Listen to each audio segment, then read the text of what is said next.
Hello, good evening, everyone. Good evening, namaskar.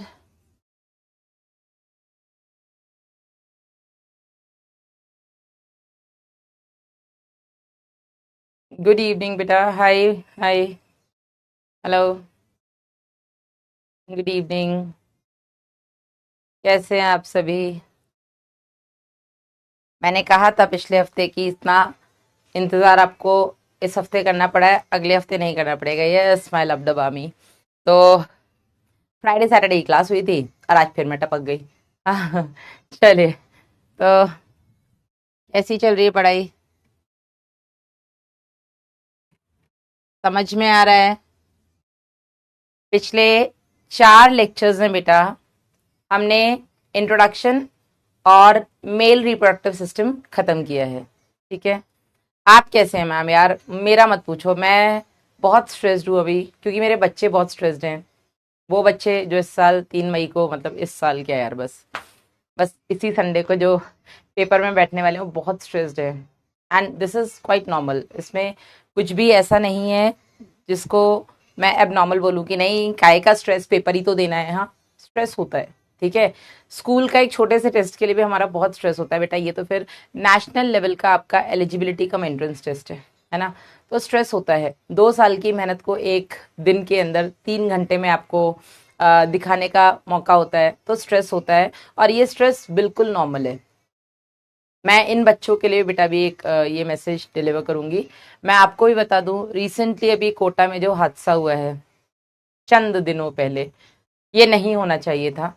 ठीक है, और ये इसलिए नहीं होना चाहिए था क्योंकि आ, हर बच्चे की अपनी एक क्षमता होती है। ठीक है, लता मंगेशकर को उनकी पापा मम्मी ने अगर प्रेशराइज किया होता, नहीं तुम्हें हम डॉक्टर ही बनाएंगे, हम तुम्हें सिंगिंग नहीं करें। उस टाइम पर सिंगिंग और डांसिंग कोई बहुत अच्छे करियर नहीं माने जाते थे जब लता मंगेशकर जैसी सिंगर हमारे यहाँ से निकली है। ठीक है, तो अगर उनके पेरेंट्स ने उनको प्रेशराइज किया होता कि नहीं नहीं तुम डॉक्टर ही बनो, तुम इंजीनियर ही बनो, तुम आईआईटी ही जाओ बेटा, तो वो शायद उनके लिए पॉसिबल नहीं होता। बिकॉज वो जिस फील्ड में महारत उन्होंने हासिल की उसमें बहुत अच्छे अच्छे डॉक्टर्स, इंजीनियर्स और यूपीएससी जो क्रैक कर चुके हैं वो नहीं कर सकते। हाँ, तो इसीलिए बेटा बहुत इंपॉर्टेंट रोल होता है इसमें पीयर्स का, या पीयर प्रेशर जिसको हम बोलेंगे, पेरेंट्स का प्रेशर का इसमें बहुत इंपॉर्टेंट रोल होता है। उस बच्चे ने जो कदम उठाया वो नहीं उठाना चाहिए था, और वो नहीं उठाता शायद अगर उसके पेरेंट्स थोड़ा सा उसको इस तरह से बोल देते कि बेटा चाहे कुछ भी हो हम तेरे साथ हैं, और डॉक्टर ही आपके लाइफ का, डॉक्टर बनना ही आपके लाइफ का अंत नहीं हो सकता। ठीक है ना, कि आप डॉक्टर नहीं बने तो लाइफ आपकी बेकार होगी, ऐसा नहीं हो सकता और ऐसा होना भी नहीं चाहिए। ठीक है ना, डॉक्टर ठीक है हमारा सपना है, हम उसको पूरा करने के लिए, this is, you can sit here, 1 minute बेटा, सिट हियर आई नीड। तो आपने जो सपना देखा है, शायद आपके साथ आपके पेरेंट्स ने, आपके भाई बहन ने, आपके रिश्तेदारों ने और हमने भी आपके साथ वो सपना संजोया है, और उसी के लिए बेटा हम मेहनत भी कर रहे हैं। लेकिन उस सपने को पूरा करने के लिए अपना 100% दो, 100% दो। तुम ही नहीं पढ़ रहे हो और फिर सुसाइड जैसा कोई कदम उठा रहे हो बेटा, तो ये बहुत गलत है। ठीक है, और अपना 100% देने के बाद भी जरूरी नहीं है कि आपका हो जाए, तो आप समझ लेना कि शायद मैं इस चीज के लिए नहीं बना हूं। अपना 100% देने के बाद भी अगर आपका सिलेक्शन ना हो तो आप समझ जाना कि ये मेरा बेस्ट था, मैं इससे ज्यादा नहीं दे सकता था इस नीट के लिए, और इतने में भी अगर मेरा नहीं हुआ तो शायद मैं इस चीज के लिए नहीं बना हूं, मैं अपना जो करियर ऑप्शन है वो चेंज कर लेता हूं। आप दोबारा ड्रॉप तभी लेना जब आपको लगे कि मैंने अभी अपना 100% नहीं दे पाया, इस साल मैंने ये गलतियां की हैं जिनको अगर मैं शायद इग्नोर करता तो मैं क्रैक कर सकता था, और ये सोचा अगर आपने, उसके बाद आप अगर अगली साल फिर से तैयारी करते हैं और फिर बेटा आप नीट का एग्जाम देते हैं, अगर आपका सिलेक्शन हो जाता है तो बहुत अच्छी बात है। और अगर 100% देने के बाद तब भी ना हो तो बेटा मैं कभी मेरे बच्चों को नहीं बोलूंगी कि आप 3-3, 4-4, 5-5 साल ड्रॉप लो। खुश रहिए शिवाजी, खुश रहिए, मैं कभी नहीं बोलती। हाँ, लेकिन अगर आपको लगता है नहीं मैम हमने पिछली साल गलतियां की थी, हम कर सकते थे, मैडम हमने थोड़ी लापरवाही की, अगर आपको खुद से ऐसा लगता है कि आपने लापरवाही की है और उस लापरवाही को आप सुधार भी सकते हैं, तो ही बेटा दोबारा ड्रॉप लें, अदरवाइज मत लें। ठीक है, तो जो अभी कोटा में हुआ बहुत ही क्या बोलूं यार, मैं इसमें हमारी एजुकेशन सिस्टम, लोग एनटीए को ब्लेम कर रहे हैं। क्यों क्यों एनटीए को ब्लेम कर रहे हैं? एनटीए ने कितना क्लियर बोला है कि पेपर थोड़ा सा टफ आएगा। और बेटा बिलीव मी, आप डॉक्टर बनने वाले हैं, आप चलता हुआ किसी का दिल संभालेंगे, आप चलती हुई किसी की किडनी को रोक करके उसको ठीक करेंगे। तो बेटा आप इतने नोबल प्रोफेशन में जा रहे हैं, आप इतने हाईली क्वालिफाइड प्रोफेशनल में एंटर करना चाहते हैं, तो उसके लिए थोड़ा हाई लेवल एग्जाम होना चाहिए। अगर एनटीए ने बोला है पेपर टफ होगा, तो क्यों डर रहे हो भाई? तुम्हें टफ के हिसाब से पढ़ाया जा रहा है। पिछली साल अगर पेपर टफ आया, अचानक आया, टीचर्स ने उस हिसाब से नहीं पढ़ाया था, क्योंकि नीट में वो लेवल पिछले 12 सालों में नहीं आया था, तो बेटा कट ऑफ भी तो नीचे गया ना। 2024 में जहां 720 आए थे 70 बच्चों के, बेटा 2025 में 680 पे ही रह गए। तो अगर पेपर टफ आया तो कट ऑफ भी तो नीचे गया ना। ऐसा तो नहीं था कि पेपर टफ आया तो भी 720 वालों को ही एम्स मिल रहा है, ऐसा नहीं है बेटा। कोई बताएगा कोटा में क्या हुआ? अरमान अंसारी, कोटा में एक नीट एस्पिरेंट ने बेटा छत से कूद के अपनी जान दे दी। हाँ, यप, ठीक है ना। तो नीट एस्पिरेंट था, वो शायद घबरा गया था, या उसको ये हो गया कि मेरा नहीं निकलेगा, मैं घर वालों को क्या। Oh mama tell me too ना। बेटा कोटा में a student did suicide. What? अभी you are too young to understand this. Yes, अभी आप बहुत छोटे हो, you can focus on your khana. तो मेघा आंटी ब्रॉट इट, ठीक है। एंड ये पहला केस नहीं है बेटा, इससे पहले भी कोटा में ऐसे कई केसेस हुए हैं। नॉट ओनली इन कोटा बेटा, भारत के अलग अलग राज्यों के अलग अलग शहरों में आए दिन, हाँ, आए दिन कुछ ऐसी घटनाएं होती रहती हैं। ठीक है, तो आप प्लीज ऐसे ना करें, बहुत बुरा लगता है। वो बेशक हमारा स्टूडेंट नहीं था, पीडब्ल्यू का नहीं था, जहां का भी था, लेकिन यार स्टूडेंट तो था ना, किसी माँ की जान था। मैं भी आज एक माँ हूं, तो मुझे पता है कि एक माँ की जान क्या होती है ना। किसी घर का चिराग था, और हम माँ को तो ऐसे ही क्या बोलते हैं, ओवर, वो क्या बोलते हैं, पोर्ट्रे कर देते हैं। एक माँ तो रो भी लेती है, चार लोगों से बोल करके अपना दिल हल्का भी कर लेती है, but what about a father? वो तो घर को संभालने में ही लग जाता है। लेकिन एक बच्चे में शायद माँ से ज्यादा एक पिता की जान होती है ना। तो ऐसा कदम आप लोग कभी ना उठाएं प्लीज, मैं हम्बल रिक्वेस्ट, ठीक है।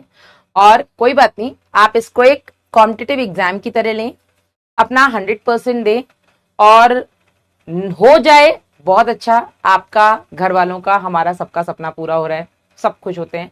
नहीं हो तो भी बेटा दुनिया में बहुत कुछ है करने को। आपको इतने टीचर्स पढ़ा रहे हैं, सारे के सारे डॉक्टर्स नहीं हैं, सारे के सारे आईआईटीएंस नहीं हैं, पर जितने टीचर्स पढ़ा रहे हैं they all are earning a very good amount. वो बहुत अच्छा कमा रहे हैं, बहुत अच्छी जिंदगी जी रहे हैं, ना केवल खुद, अपने घर वालों को भी एक अच्छी जिंदगी दे रहे हैं। ठीक है ना। अगर ना हो तो बेटा, मैं बता रही हूँ ना, अगर ना हो तो दुनिया में बहुत कुछ है करने को। Ma'am you know pressure, I know pressure. इसीलिए मैं चाहूंगी कि ये वाला जो वीडियो है, अगर हो सके तो आप अपने पेरेंट्स को जरूर दिखाना, ये शुरू का 8-10 मिनट का, प्लीज। पेरेंट्स को इस चीज को समझना पड़ेगा कि बच्चा डॉक्टर बने ना बने, बच्चा बस हमारे साथ रहे।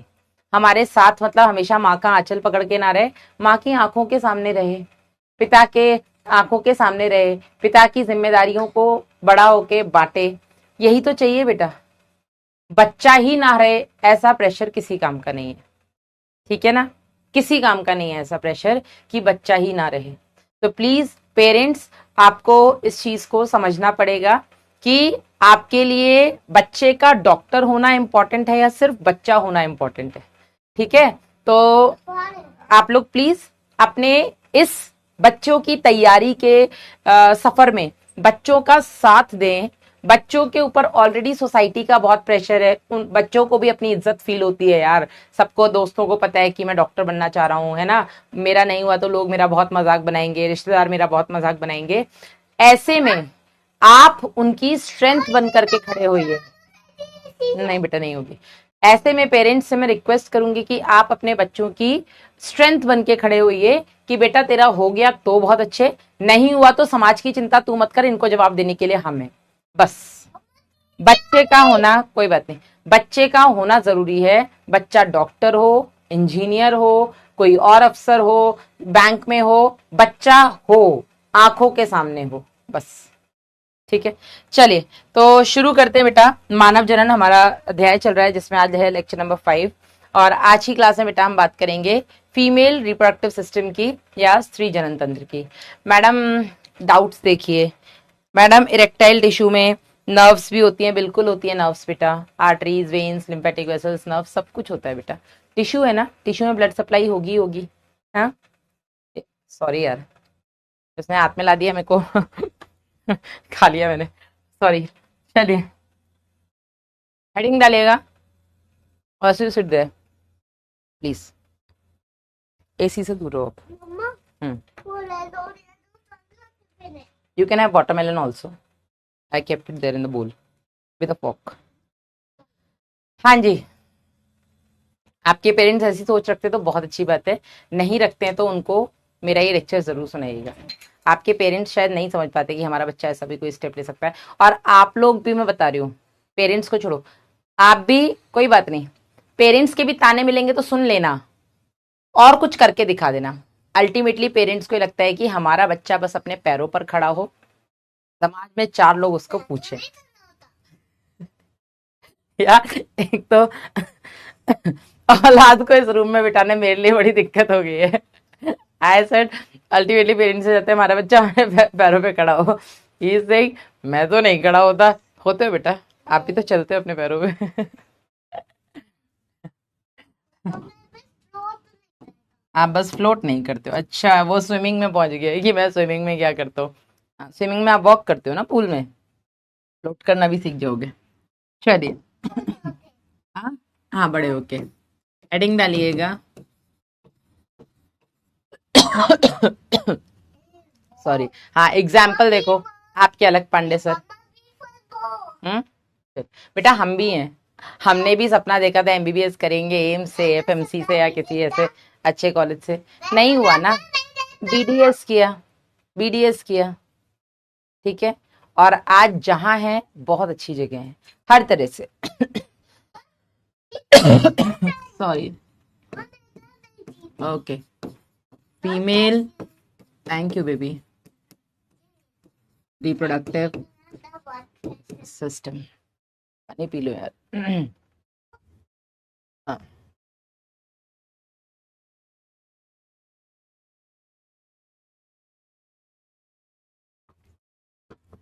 श्रेया पूछ रही है आप क्लास घर से लेते हो?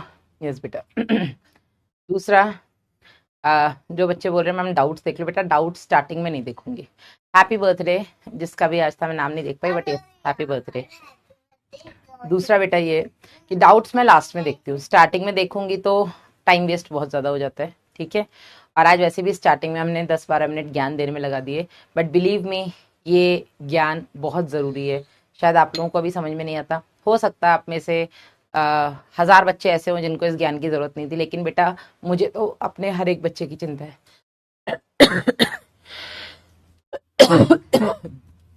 सॉरी, मुझे तो अपने हर एक बच्चे की चिंता है, चाहे वो नीट निकाले नहीं निकाले, डॉक्टर बने, थैंक यू, नहीं बने, मुझे बस बच्चा चाहिए, मुझे नहीं चाहिए कि वो डॉक्टर ही बने, एम्स में ही जाए, कोई दिक्कत नहीं है, बस आप रहो लाइफ में, जहाँ रहो एंजॉय करो, ठीक है।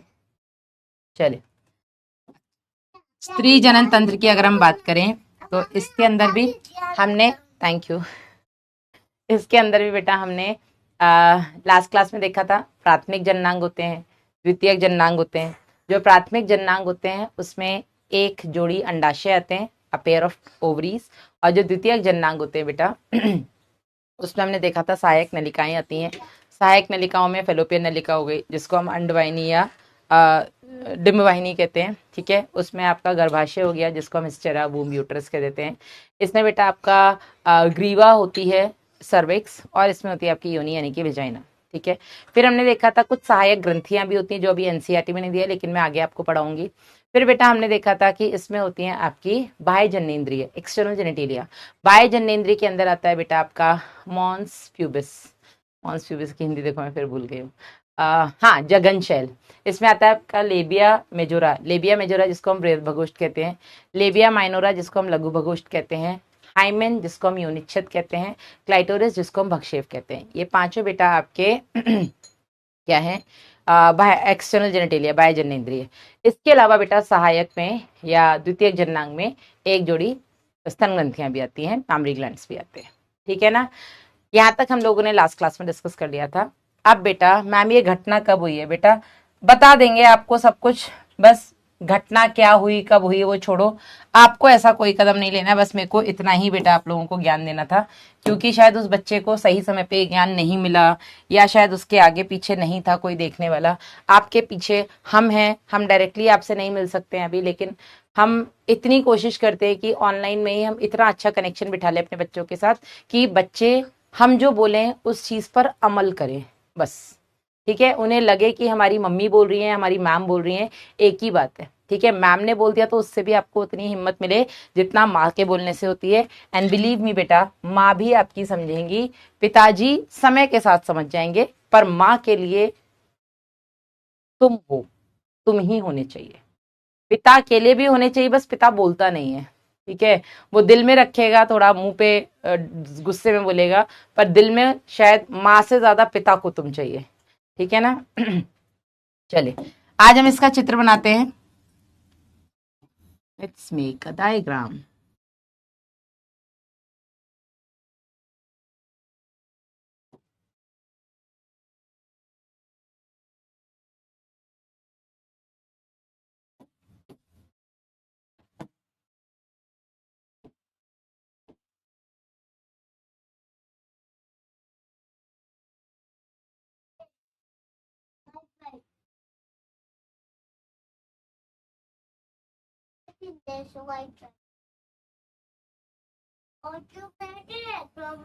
I'm making a diagram. I'm making a diagram.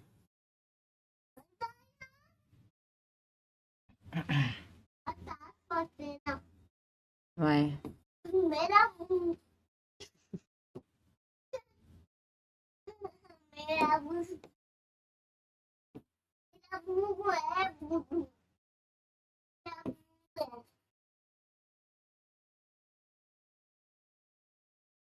है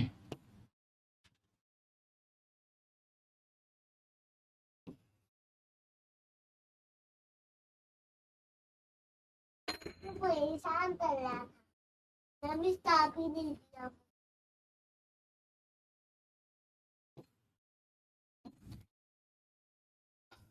प्लीज, आप विष्णु वर्मा बोल रहे मैडम हमारा सिलेक्शन नहीं हुआ, तो यार तुम लोग ना एक प्रश्न, I believe in horoscope a lot, ठीक है।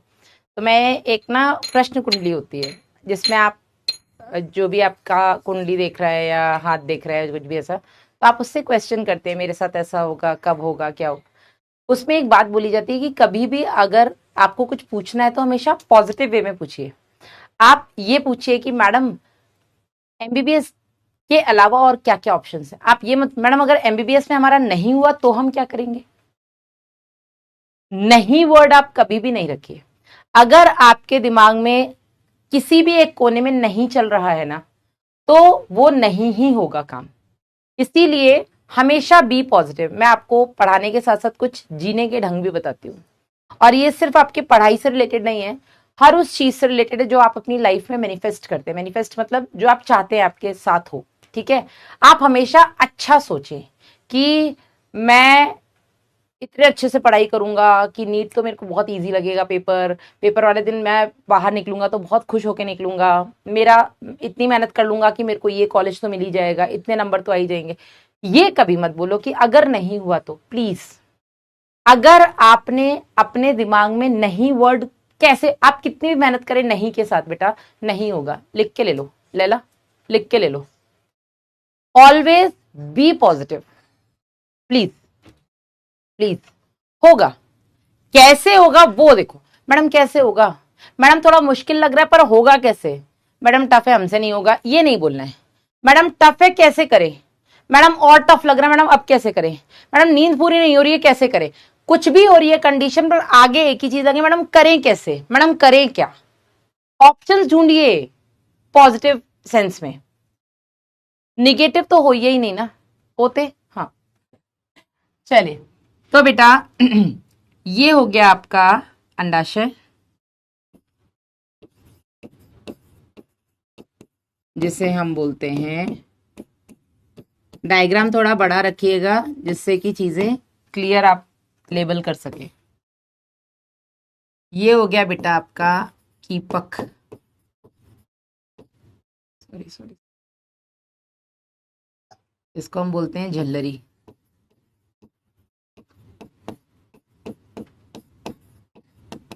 फिम्ब्रिएट, नो, ये जो भाग है इसको हम बोलते हैं कीपक या इनफंडीबुलम। इस भाग को अब यहाँ पर मैं थोड़ा सा आपको क्लियर करने के लिए अलग से फुला के दिखा देती हूँ। ये मैंने थोड़ा सा चौड़ा बनाया था रीजन।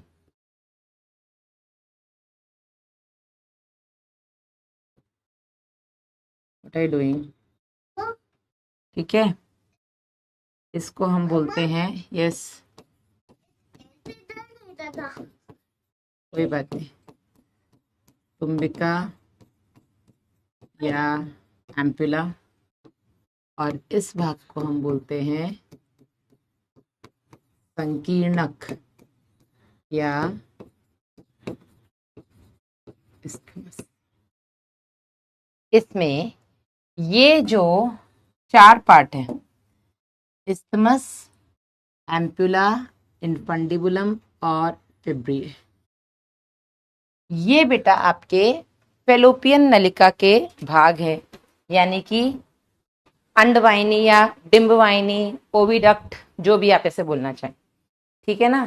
तो ये चार पार्ट होते हैं आपके फेलोपियन ट्यूब के या ओविडक्ट के, ठीक है ना। आइए साथ साथ बना लीजिएगा, ये हम बोल देंगे, यस, फेलोपियन नलिका या अंडवाहिनी। मैं उम्मीद करती हूँ आप में से काफी लोग मेरी इंग्लिश की राइटिंग भी अब समझने लगे होंगे। आपके अगर साइड में जगह तो आप साइड में लिखिएगा, ठीक है।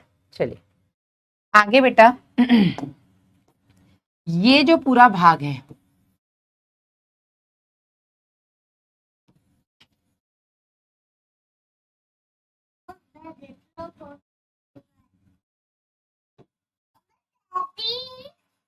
इसको हम बोलते हैं यूट्रस, ठीक है।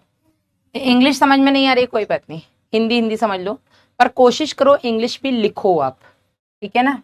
हाँ जी, इसको हम बोलते हैं बेटा गर्भाशय,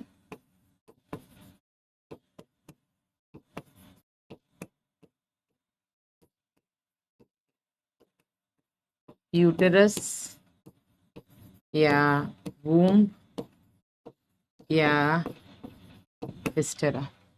10वीं तक तुम लोगों ने, इनफैक्ट 11वीं में भी इंग्लिश सब्जेक्ट तो पढ़ा ही होगा ना, तो ऐसा तो है नहीं कि तुम्हें इंग्लिश बिल्कुल नहीं आती है, आती तो है ही।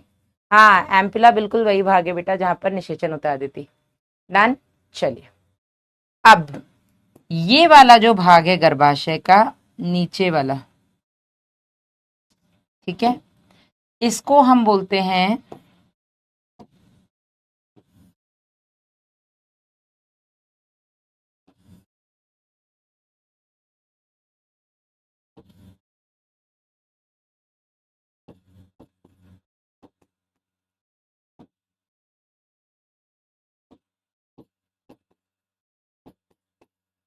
गर्भाशयी ग्रीवा या यूट्राइन सर्विक्स, और इस भाग को बेटा हम बोलते हैं योनि वेजाइना। ये बना लीजिएगा जल्दी से। अभी इसमें और भी कुछ बनाना है, थोड़ा मुश्किल होता है डायग्राम बनाना। अफजल शेख, आई एग्री बेटा, मैं मानती हूँ आपकी बात से, मैं बिल्कुल सहमति रखती हूँ। लेकिन बेटा आप लोग तो अभी 12th वाले बच्चे हैं, तो आप लोग तो बोर्ड्स भी देंगे, और बोर्ड्स में तो बेटा आपको डायग्राम भी बनाने को आएगा। अगर मैं ये बोलती कि आप लोग ड्रॉपर बच्चे हैं, आपको केवल नीट ही देना है, तो नीट में तो डायग्राम नहीं बनेगा, ठीक है, चलता। लेकिन बेटा बोर्ड्स में तो डायग्राम भी बनाना है, तो आपको तो ये सीखना पड़ेगा, ठीक है। हाँ जी, थैंक यू एम के। अच्छा don't do that, eat your melon. Ma'am जो एनसीईआरटी स्कूल में मिलती है वो चलेगी या नहीं अंतिमा? वो स्कूल के हिसाब से ठीक है बेटा, नीट के हिसाब से आपको वही परचेस करनी पड़ेगी जो मैंने आपको बताई है बेटा। यहाँ हिंडौन सिटी वालों का बोलबाला हो रहा है भाई साहब। Why so, why baby why. चल, yes, cervix plus vagina equals to birth canal, बिल्कुल सही है हरे राम।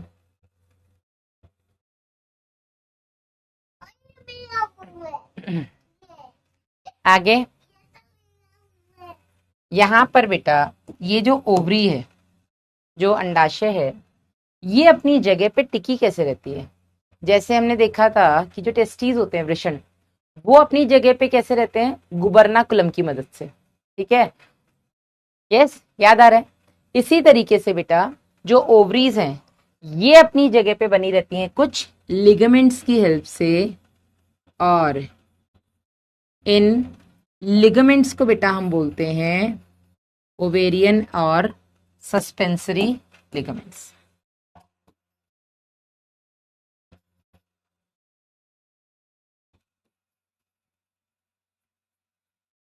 ठीक है।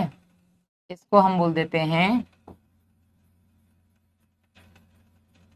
ओवेरियन और सस्पेंसरी लिगामेंट्स। तो ये जो पीले रंग का बेटा हमने दिखाया है, Vasu don't do this again, बची ना मम्मा भी गिरते हुए। सो दिस इज इट्स सोते, इट्स सोते मम्मा। इसको हम बोलते हैं ओवेरियन लिगामेंट्स, ठीक है, या इनको हम बोलते हैं अंडाशयी स्नायु, ठीक है। और दूसरी होती है आपकी सस्पेंसरी। अब इनको मैं एज इट इज ही लिख देती हूँ, ठीक है। ओवेरियन लिगामेंट्स को हम ओवेरियन लिगामेंट बोल देते हैं, और लिगामेंट्स को बेटा हिंदी में हम स्नायु कहते हैं, ठीक है। और दूसरी जो है बेटा, हाँ इंग्लिश ज्यादा कंफर्टेबल है ना, मैंने बेटा बोला है एक बार आप इंग्लिश में पढ़ने लग जाएंगे, आपको समझ में आने लग जाएगा, तो बेटा इंग्लिश ज्यादा इजी लगेगा आप लोगों को, बिलीव मी, ठीक है। दूसरे बेटा ये जो है इनको हम बोलते हैं, away from it, suspensory ligaments, suspensory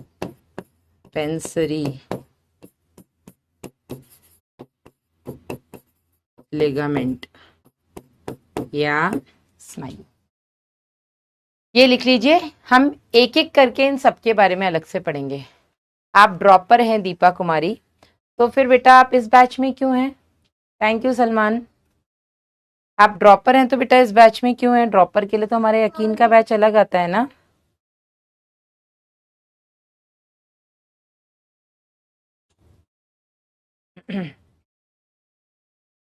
सब एक एक करके बेटा डिटेल में पढ़ाऊंगी। अभी आप ये डायग्राम बनाइएगा, और जब हो जाए तो मुझे बता दीजिएगा। तब तक मैं डाउट्स देख लेती हूँ बैठ के, तब तक मैं डाउट्स देख लेती हूँ कुछ, ठीक है।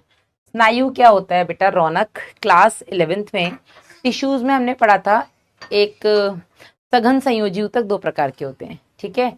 एक आपके कंडरा, दूसरा आपके स्नायु, जिनको हम लिगामेंट्स और टेंडन्स और लिगामेंट्स कहते हैं। कंडरा मतलब कि टेंडन्स और लिगामेंट्स मतलब कि स्नायु।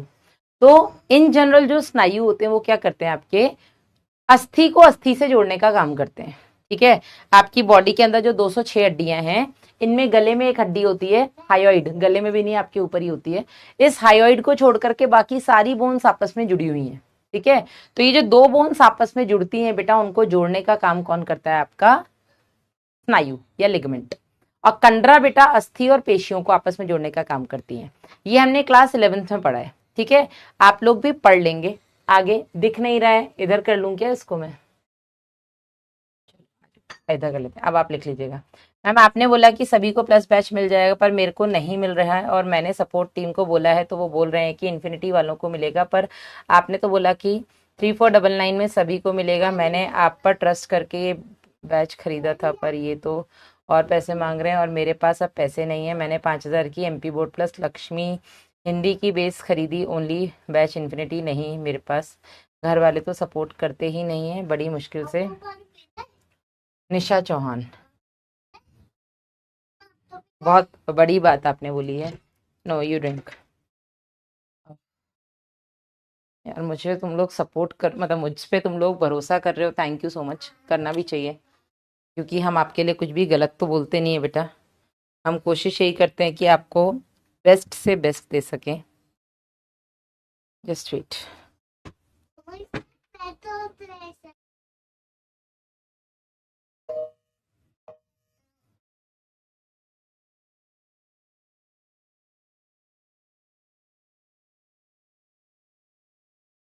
हेलो। ये लक्ष्य नीट बच्चे जो हैं अपने, इनको प्लस सबको मिला है ना?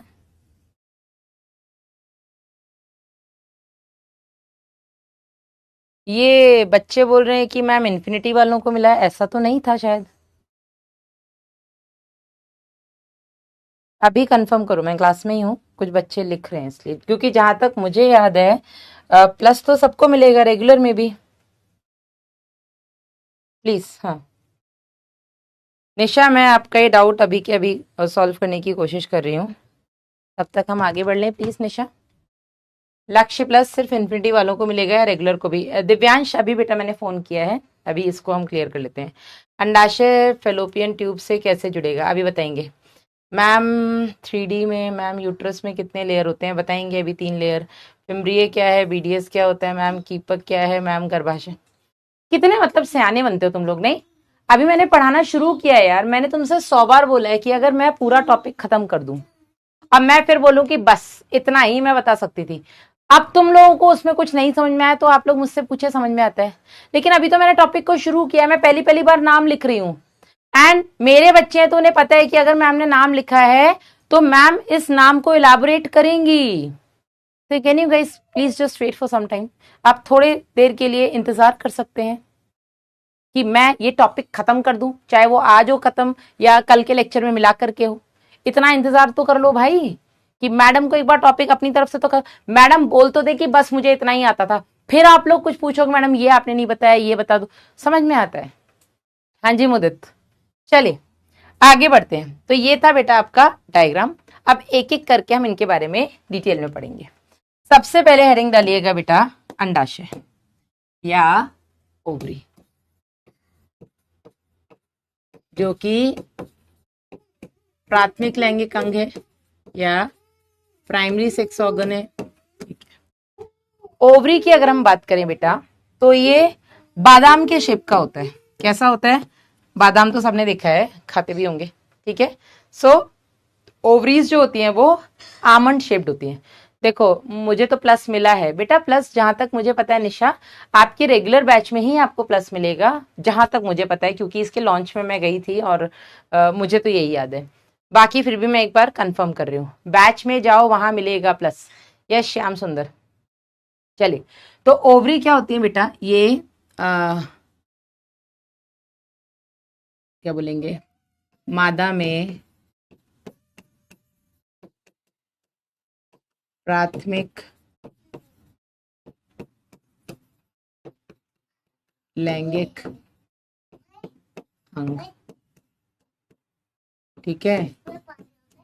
फीमेल्स के केस में ये प्राइमरी सेक्स ऑर्गन्स होते हैं, एक जोड़ी होती है मादा में, ठीक है। दूसरा बेटा बादाम के आकार की,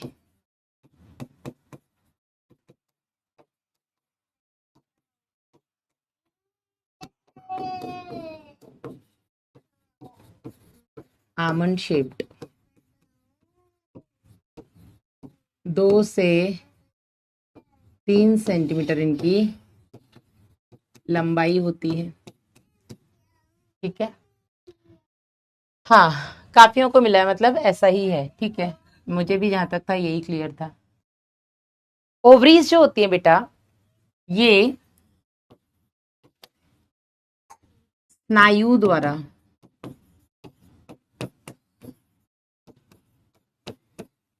गर्भाशय, what are you doing, why, व नो, पेल्विक गुहा,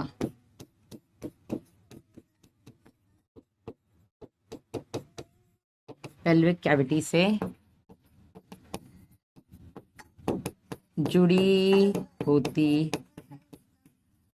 और इसमें भी अगर हम बात करें तो गर्भाशय से बेटा ये जुड़ी रहती हैं with the help of ovarian ligaments,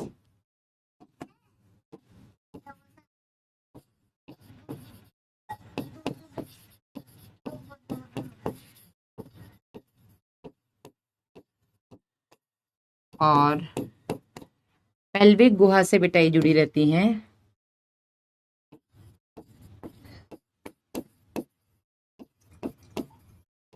suspensory ligaments द्वारा, ठीक है।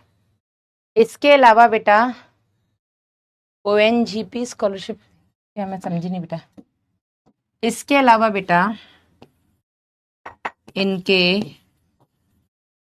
या इनको 2 भागों में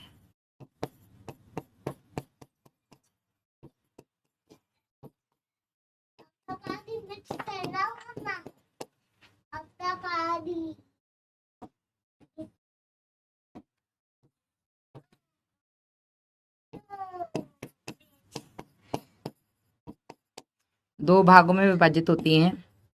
जो इनका परिधीय भाग होता है, परिधीय मतलब किनारे वाला, इसे बेटा हम वल्कुट कहते हैं, कॉर्टेक्स। और जो इसका आंतरिक भाग होता है, इंटरनल पोर्शन, उसे बेटा हम मध्यांश कहते हैं। अब वल्कुट और मध्यांश में क्या पाया जाता है, तो वल्कुट में पाया जाता है बेटा पुटिकाएं या परिवर्धित पुटिकाएं। अभी मैं सब कुछ बताऊंगी बेटा, बिल्कुल भी चिंता मत करना इतने भारी शब्द सुन के। परिवर्धित पुटिकाएं पाई जाती हैं कॉर्टेक्स में। अब मेडुला में बेटा पाई जाती हैं रक्त वाहिनियां, ब्लड वेसल्स। ये लिखिएगा जल्दी से। हाँ जी, अभी इसका हम चित्र भी बना के देखेंगे, जल्दी से पहले आप ये लिख लीजिएगा।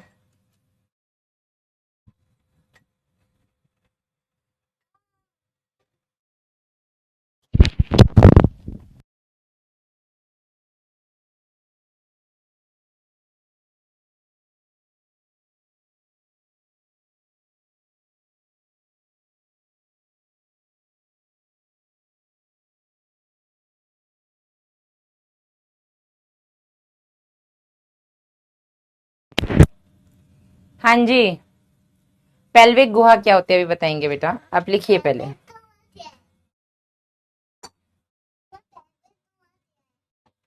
कॉम्बो में इन्फिनिटली लिया था, मुझे भी नहीं मिला। अभी बेटा फोन आ जाएगा, रुक जाओ, अभी सब पता लग जाएगा। आपको इन्फिनिटी लेने की जरूरत नहीं थी जहां तक मुझे पता है इसके लिए।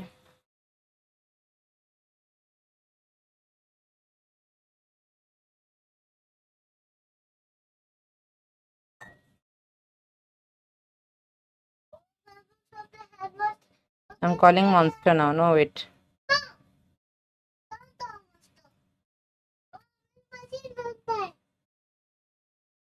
I'll give you only if you don't trouble me. Done. एक बार बता देना बेटा अगर हो जाए तो।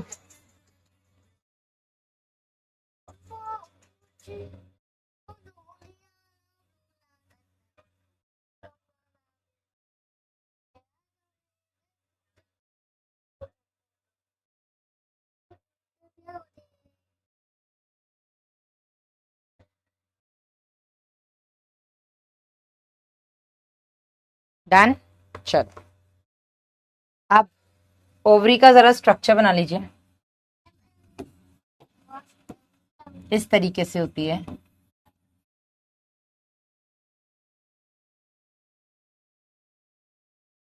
ठीक है, ये हो गई आपकी ओवरी, जिसमें इधर होती है आपकी जर्मिनल एपिथेलियम, सरल घनाकार उपकला।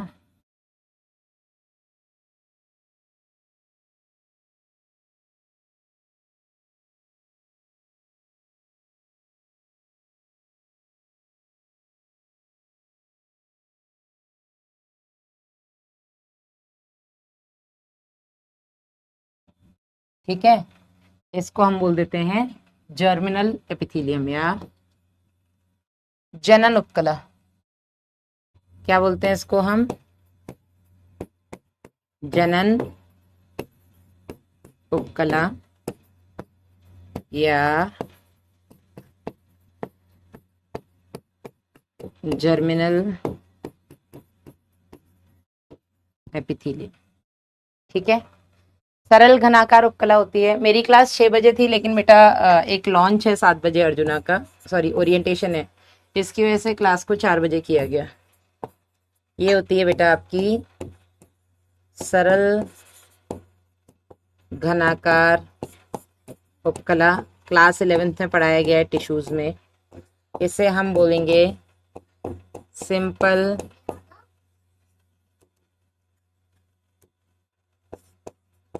क्यूबॉइडल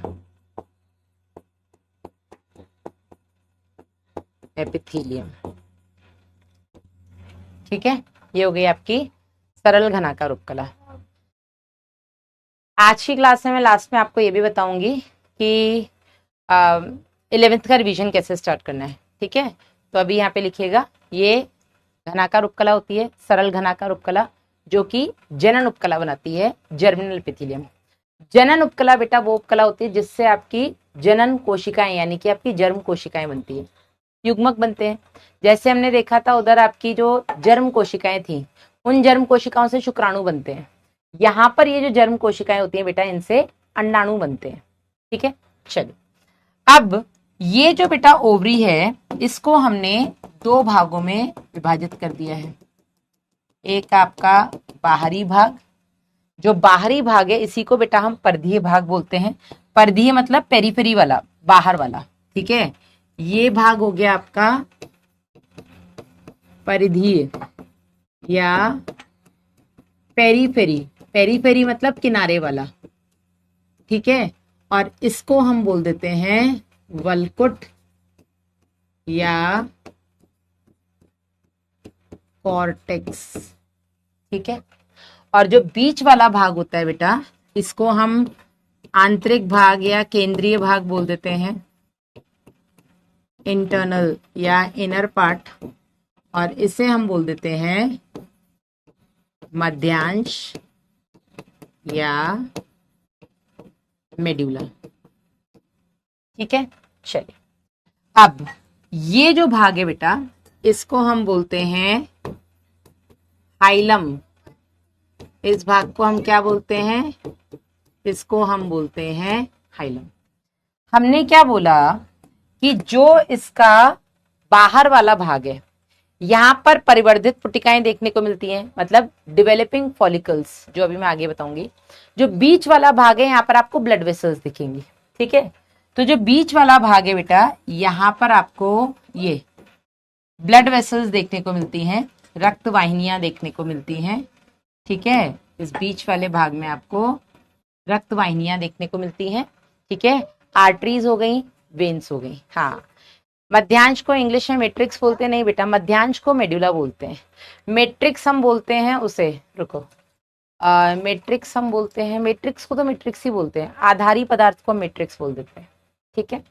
जो परिधीय भाग है, इस परिधीय भाग में आपको क्या देखने को मिलता है, यहां पर आपको परिवर्धित अंडाणु देखने को मिलते हैं।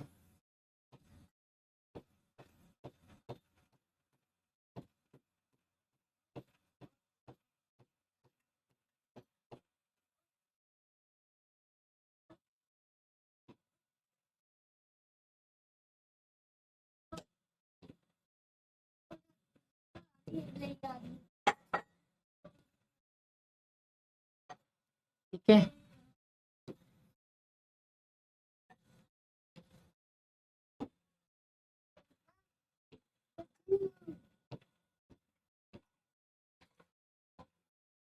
ये भी आप रफ बनाइएगा, अभी हम इसको डिटेल में बाद में पढ़ेंगे।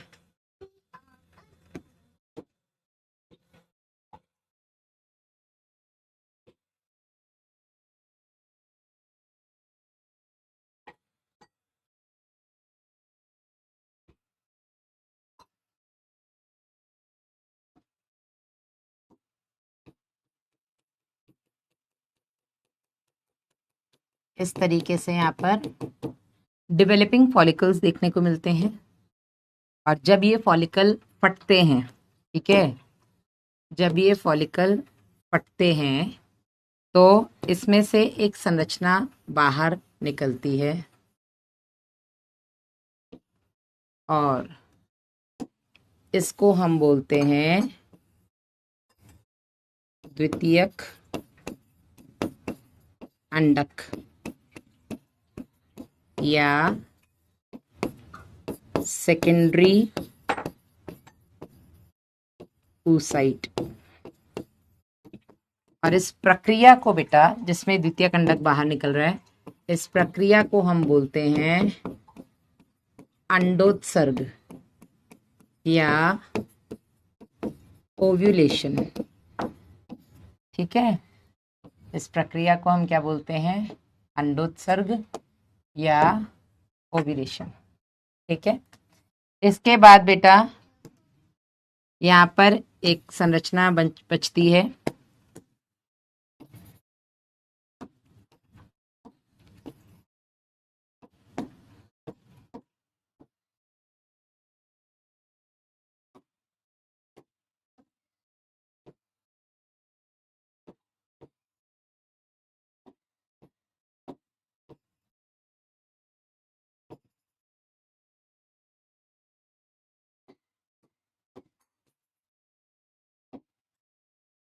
ठीक है।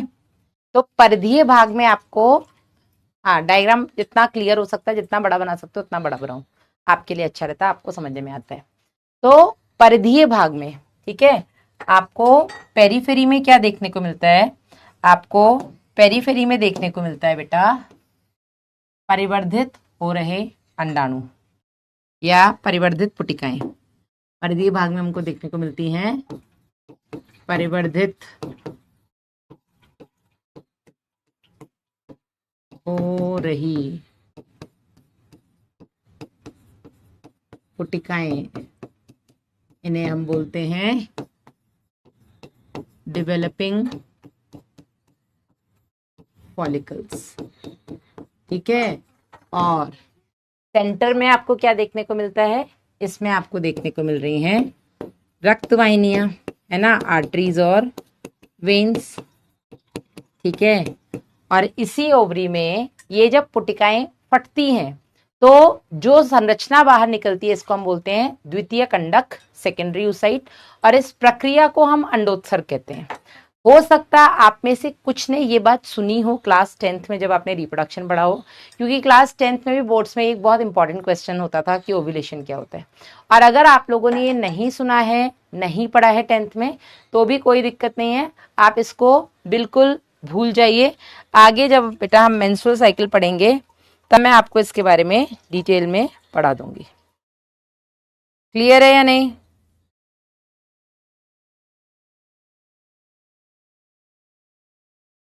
यस। पुटिका क्या होता है? अभी छोड़ दो, अभी छोड़ दो, आगे पढ़ाऊंगी। हाँ 11th में भी है मैम। 11th में कहाँ है बेटा? हाँ वो हॉर्मोन्स वगैरह में थोड़ा बहुत बताया है, पर डिटेल में यही पढ़ेंगे। हाँ 10th में ये टॉपिक आता है, I know human reproduction 10th में है बेटा, जनन तो आप लोग 10th में भी पढ़ते हैं। Why are not eating this Vasu? Papa, yes what I did this. You like. I told you to stay with you can have melon. there.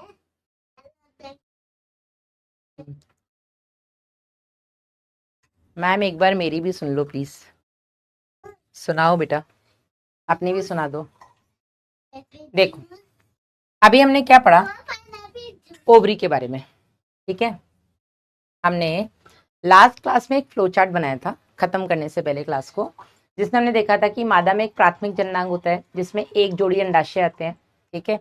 दूसरी तरफ द्वितीयक जननांग होता है। द्वितीय जननांग में हमने देखा नलिकाएं आती हैं, फिर आपकी बाह्य जननेंद्रिय आती है, उसमें हमने देखा था स्तनग्रंथियां आती हैं, ठीक है।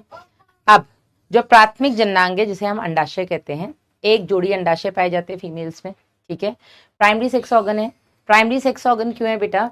क्योंकि ऑलरेडी मैं आपको बता चुकी हूँ, प्राइमरी सेक्स ऑर्गन इसलिए है क्योंकि यहाँ पर युग्मक भी बनते हैं। युग्मक क्या बनेगा यहाँ पर? फीमेल्स है तो अंडाणु बनाएंगे, मेल्स के अंदर शुक्राणु बनते थे। और दूसरा बेटा यहाँ पर जो भी जनन संबंधी हॉर्मोन्स हैं वो भी बनेंगे। ये तो हमने लेक्चर नंबर 1 में ही देख लिया था ना, लेक्चर नंबर 1 में ही हमने पढ़ा था, हैप्पी बर्थडे नवनीत, कि जो प्राथमिक जननांग होते हैं क्या करते हैं, यहाँ पर युग्मक निर्माण होता है और यहाँ पर जनन संबंधी जो भी हॉर्मोन्स हैं वो बनते हैं और वहां से बाहर निकलते हैं, ठीक है। आगे बेटा ये जो आपके अंडाशय होते हैं फीमेल्स में एक जोड़ी, ये आमंड शेप्ड होते हैं, बादाम के आकार के होते हैं, ठीक है।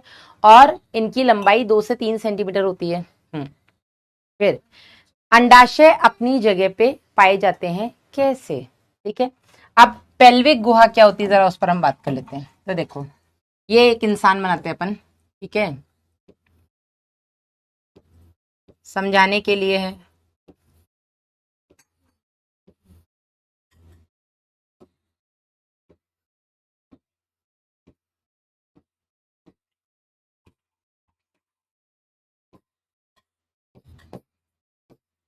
ठीक है, यहां पर बेटा एक संरचना होती है जिसको हम बोलते हैं डायफ्राम। क्या होती है? डायफ्राम। ये डायफ्राम शरीर को 2 भागों में विभाजित करता है, या धड़ को, शरीर को नहीं धड़ को बोलेंगे। डायफ्राम जो होता है ये आपका जो धड़ है, गर्दन से लेकर के आपका जो जांग जहां से शुरू होती है वो वाला हिस्सा, ये आपके ट्रंक या धड़ को 2 भाग में विभाजित करता है। डायफ्राम के ऊपर आपकी वक्षीय गुहा, डायफ्राम के नीचे आपकी उदर गुहा। वक्षीय गुहा में बेटा आपके फेफड़े होते हैं, आपका हृदय होता है, और उदर गुहा में आपके बाकी के सारे अंग होते हैं जो आपको पता है, आमाशय हो गया, यकृत हो गया, लिवर हो गया, आपकी इंटेस्टाइन्स वगैरह हो गई, किडनीज वगैरह, ये सब, ठीक है, नीचे होता है। तो यहीं पर बेटा एक और गुहा होती है और इसे हम बोलते हैं पेल्विक गुहा, ठीक है। तो ये हो गई आपकी पेल्विक गुहा, ठीक है। डायाफ्राम के ऊपर हो गई बेटा आपकी वक्षीय गुहा, और डायफ्राम के नीचे हो गई आपकी उदर गुहा। बनाना नहीं है, केवल समझाने के लिए है। बनाना चाहे तो आप बना भी सकते हैं, ठीक है। तो बॉडी के अंदर जो आपका धड़ है इसमें ऊपर वक्षीय गुहा हो गई, फिर उदर गुहा हो गई, उदर गुहा के भी नीचे वाला भाग छोटी सी एक पेल्विक गुहा होती है जहां पर सारे जनन अंग उपस्थित होते हैं, पाए जाते हैं। ठीक है, डायग्राम का नाम तो बता दो बेटा। ये आपका अंडाशय का डायग्राम है, दिस इज ओवरी। देखो ना यहाँ लिखा तो है भाई, ये जो ओवरी है ये स्नायु के द्वारा, ठीक है, ओवरी अपनी जगह पे कैसे है, ये इधर आप देखेंगे तो एक तरफ बेटा ये आपकी गर्भाशय भित्ति से जुड़ रही है, ठीक है, दूसरी तरफ ये आपके पेल्विक गुहा में तो उसकी भित्ति से जुड़ेगी। हाँ हाँ लकी, है ना, प्लस तो सभी के लिए है ना, तो बच्चों को क्यों नहीं मिल रहा है ये? हाँ हाँ हाँ, कहना है इसको थोड़ा सिंपल करो प्रोसेस को बेटा। जो प्लस है वो सभी के लिए है, जैसा कि मैंने कहा था, प्लस सभी के लिए है। निशा आप परेशान ना हो, आपको अलग से कोई इन्फिनिटी नहीं खरीदना है। जो आपने 3500 का जो बैच खरीदा है इसी में बेटा आपको प्लस भी मिलेगा, so just don't worry, okay, ठीक है, क्लियर है यहाँ तक?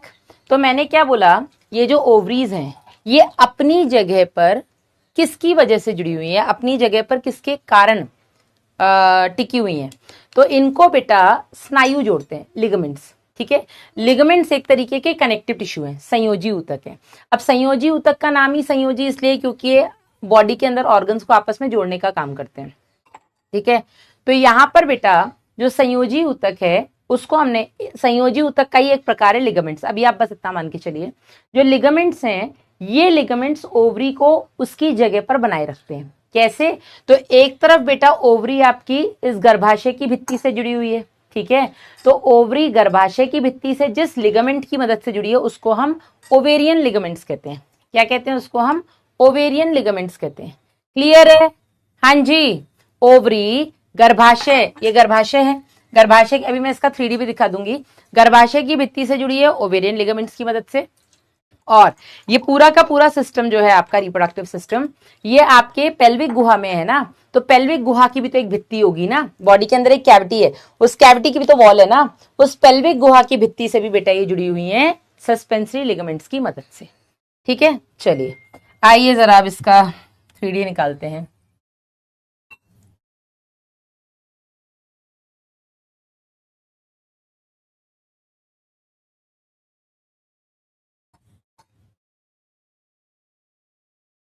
कर लो बेटा, जितना आतंक मचा सकते हो मचा लो, है ना। नहीं नहीं, और 45 मिनट, कोई ऐसा पछतावा नहीं रहना चाहिए कि 45 मिनट में यूटिलाइज नहीं कर पाया, है ना। चलिए देखो, ये बाहर से कुछ ऐसा दिखता है, इधर आप देखिए, ये आपकी ओवरीज है, ठीक है, ये आपका गर्भाशय है, यूट्रस, ठीक है, और आप देख सकते हैं कि ओवरी गर्भाशय से जुड़ी हुई है, ठीक है। ओवरी सेंड टू स्टूडेंट कर दिया मैंने। ओवरी गर्भाशय से कैसे जुड़ी हुई है? ओवेरियन लिगामेंट्स की मदद से, ठीक है। इसमें आपकी सस्पेंसरी लिगामेंट्स नहीं दिखाई है बिकॉज इसमें पेल्विक कैविटी नहीं दिखाई है। ये जो पूरा सिस्टम है ये गुहा के अंदर पाया जा रहा है ना, और उस गुहा को बेटा हम पेल्विक गुहा कहते हैं, ठीक है। तो ओवरी गर्भाशय की भित्ति से जुड़ी है ओवेरियन लिगामेंट्स की मदद से, और यही ओवरी चारों तरफ पेल्विक गुहा से भी जुड़ी हुई है, पेल्विक गुहा की भित्ति से भी जुड़ी हुई है, और उससे जोड़ने के लिए बेटा जो लिगामेंट्स है उसको हम सस्पेंसरी लिगामेंट कहते हैं। एनसीईआरटी ने केवल स्नायु लिख दिया है कि वो लिगामेंट्स की मदद से जुड़ी है। एनसीईआरटी ने ओवेरियन लिगामेंट, सस्पेंसरी लिगामेंट्स अलग से नहीं बताया है, वो मैंने आपको एडिशनल बताया, ठीक है। अब जरा इसको हम अंदर से देखते हैं। तो अंदर से आप देखेंगे कि ये हो गया आपका गर्भाशय, ठीक है। गर्भाशय से आप देखें, यहां से ये आपकी निकली है फैलोपियन नलिका जिसको हम डिंब वाहिनी कहते हैं। अब डिंब वाहिनी में भी बेटा आप देखेंगे ये जो पतला सा पथ होता है जो अभी मैं आपको पढ़ाऊंगी, ये बेटा पतला सा पथ संकीर्णक कहलाता है। संकीर्णक का मतलब ये होता है जो बहुत संकीर्ण है, ठीक है ना, पतला है, नैरो, ठीक है। तो ये जो पतला सा पथ है बेटा इसको हम संकीर्णक कहते हैं, है ना। अब ये बेटा संकीर्णक थोड़ा सा आगे फूला हुआ होता है और उस फूले हुए पोर्शन को हम एम्पुला या तुम्बिका कहते हैं। और कहीं पर भी अगर आप एम्पुला वर्ड सुने, तुम्बिका वर्ड सुने, तो एम्पुला वर्ड का मतलब ही है हल्का सा फूला हुआ, ठीक है, थोड़ा सा चौड़ा। इसके बाद बेटा इसका ये वाला जो भाग है ये आगे जाकर के थोड़ा सा ऐसे कीप तो आप सबने देखा होगा ना, बोतल में अगर हमें बड़ी कैन से तेल निकालना होता है तो हम छोटी बोतल के मुंह पे कीप रखते हैं, ठीक है ना, और उस कीप में हम तेल डालते तो आसानी से चला जाता है। तो यहाँ पर बेटा ये कीप नुमा आकार का होता है फेलोपियन ट्यूब, और इस कीप नुमा आकार के आगे ऐसे उंगली नुमा संरचनाएं होती हैं। उस कीप को हम, या कीप नुमा आकार को हम कीपक कहते हैं, और जो उंगली नुमा संरचनाएं इससे निकल रही हैं इसको हम झल्लरी या फिम्ब्रिये कहते हैं। ठीक है, झल्लरी क्या है, उंगली नुमा संरचनाएं हैं। तो यहाँ बेटा आप देख सकते हैं, दिख रहा है आपको या नहीं, कि जो झल्लरी है और जो ओवरी, इसके बीच में कुछ खाली जगह है। ठीक है, तो ओवरी से जब अंडाणु निकलेगा, जो मैंने द्वितीय कंडक लिखाया है, ठीक है, जब द्वितीय कंडक निकलेगा तो ये जो झल्लरी है, ये जो उंगली नुमा संरचनाएं हैं, ये उस द्वितीय कंडक को पकड़ करके इसमें ले जाती हैं फेलोपियन नलिका में। ठीक है, क्लियर है। पीसीओडी क्या होता है, पॉलीसिस्टिक ओवेरियन डिजीज। इसमें क्या होता है बेटा, आपकी ओवरी के अंदर छोटे छोटे सिस्ट बन जाते हैं, छोटी छोटी गांठें बन जाती हैं। हाँ, गांव में कुप्पी कहते हैं, दैट यस विश्वास वही है। ठीक है, अभी क्लियर हुआ बेटा, मैंने सेंड टू स्टूडेंट कर दिया है। ये हो गया आपका यूट्रस, जिसको हमने गर्भाशय बोल दिया। अब यूट्रस के बेटा ये वाला जो इसका यूट्रस का भाग है, यहां से जो पतला सा पथ शुरू होता है, इसको हम बेटा सर्वाइकल कैनाल या ग्रीवा नलिका बोल देते हैं, ग्रीवा नाल बोल देते हैं। ठीक है, ये ग्रीवा नाल आगे जाकर के जिसमें खुलती है, दिस इज वेजाइना। ठीक है, अब ये जो वेजाइना है, याद करिए हमने पढ़ा था लास्ट क्लास में कि जो बाह्य जनेंद्रिय शिशन होता है मेल्स का, वो फीमेल के अंदर डिपॉजिट करता है अपने वीर्य को, जिसको हमने वीर्य सेचन कहा था, मतलब वो जो भी सीमेन निकलेगा उसको फीमेल के अंदर भेजता है। तो वो जो बेटा पेनिस होता है, शिशन होता है, वो इसी वेजाइना में एंटर करता है। तो वेजाइना केवल एक ओपनिंग नहीं है, वेजाइना एक नलिका नुमा संरचना है। ठीक है, जिसके अंदर वो शिशन एंटर करता है। क्लियर है। हाँ, स्पर्म कहां से अंदर प्रवेश करते बेटा, यहीं इसी वेजाइना से करते हैं। क्लियर हो गया। इन्फिनिटी प्रैक्टिस हिंदी में कब होगा, सब होगा। कृष्णा थोड़ा सब्र रखो यार, अभी चैप्टर तो होने दो। शालिनी कोरी लिख रही है, कोई मेरा फ्रेंड बनेगा। शालिनी आप ब्लॉक हो जाओगी, मैं आपको इतना बता सकती हूँ। बिल्कुल यूज कर सकते हो आकर्ष। एनसीईआरटी तो आप कहीं की भी रखो, लेकिन एंड में आप जो मैंने एनसीईआरटी बोली है वो पढ़िए। वासु अब अति हो गई है, कुछ नहीं होता है। I told you to eat watermelon. पानी से खेल रहे हैं मम्मा, कुछ नहीं। आउट। डन है, क्लियर है। ये लिगामेंट का काम क्या रहता है बेटा, लिगामेंट जोड़ने का काम कर रहा है।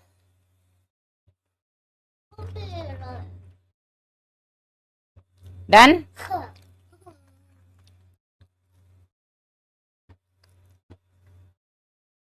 तुम डर गए।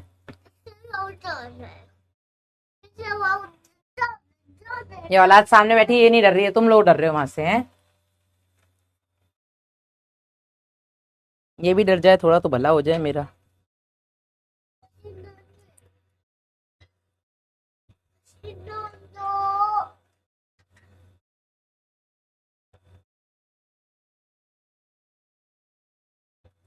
आगे बढ़े।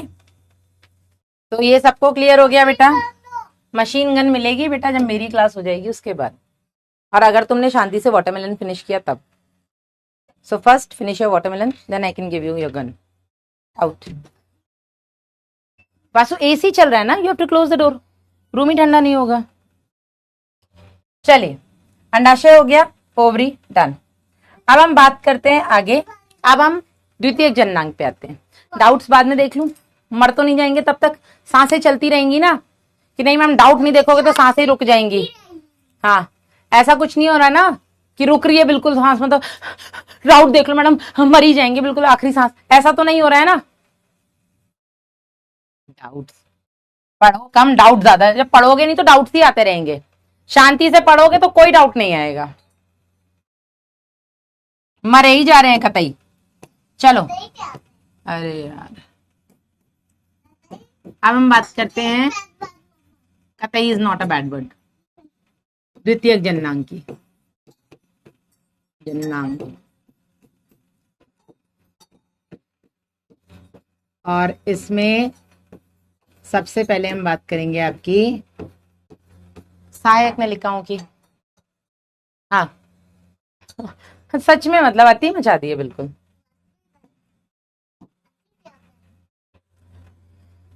तो हम इतने कंफ्यूज हैं, हम औलाद को अंग्रेजी सिखाएं कि हिंदी।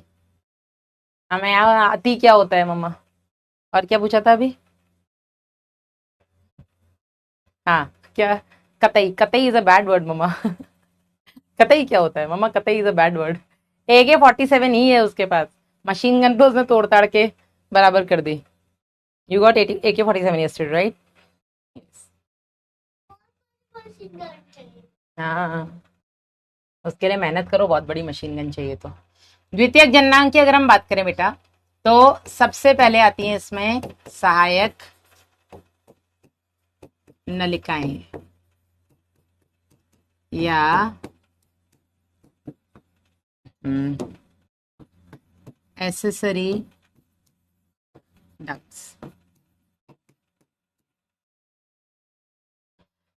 सहायक नलिकाओं में फैलोपियन नलिका से स्टार्ट, ट्यूब, ट्यूब डक्ट, नलिका क्या होता है?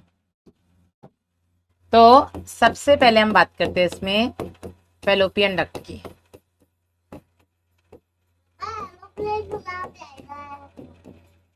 जिसे हम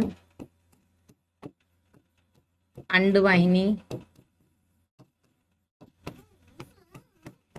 या डिंब वाहिनी भी बोल देते हैं। Don't do that. Fallopian tube या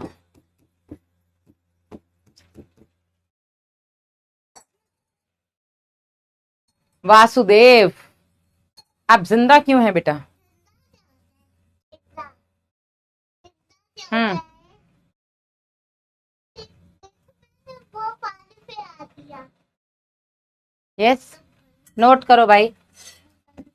चलिए, तो सबसे पहले बेटा इसका ये भाग, इसको हम बोलेंगे कीपक। ठीक है, कीपक से इस तरीके से जो निकलती हैं इन्हें हम बोल देते हैं झल्लरी। कीपक आगे जाकर के इस तरीके से फूला हुआ,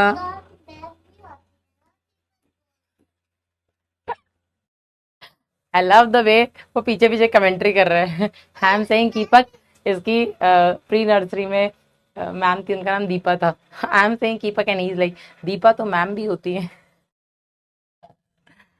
चलो, तो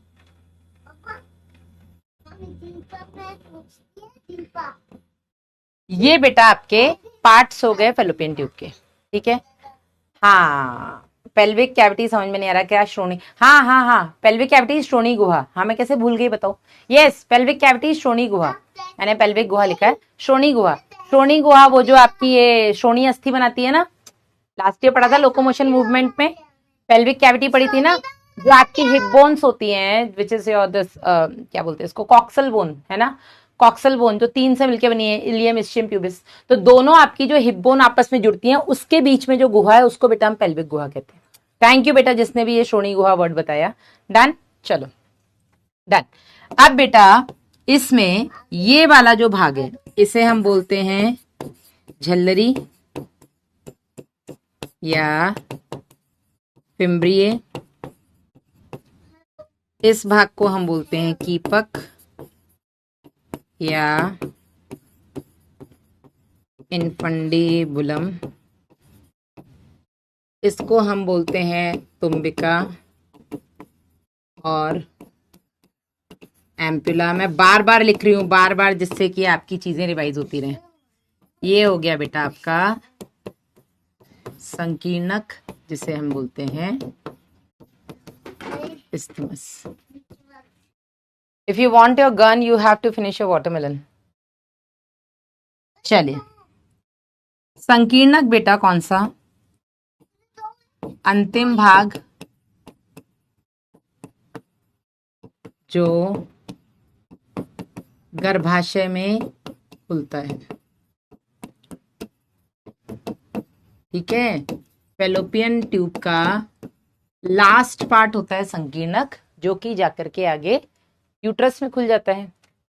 ठीक है, इसका अगर हम तुम्बिका की बात करें, ये सबसे चौड़ा भाग होता है, सबसे चौड़ा भाग जहां अंडाणु व शुक्राणु का निषेचन होता है या संलयन होता है। वेरी इंपॉर्टेंट, नीट में आ चुका क्वेश्चन है ये, ठीक है। हाँ, कि निषेचन या फर्टिलाइजेशन कहाँ होता है, तो फर्टिलाइजेशन आपके तुम्बिका भाग में होता है, फेलोपियन ट्यूब के। वेरी इंपॉर्टेंट, ठीक है। इनफंडिबुलम क्या होता है बेटा, तो इनफंडिबुलम ये कीप नुमा आकार का भाग या कीप नुमा आकार होता है इसका, जिससे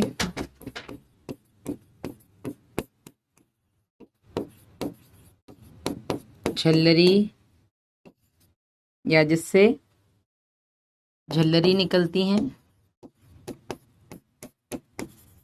और झल्लरी क्या होती है मैडम, तो झल्लरी बेटा उंगली नुमा संरचनाएं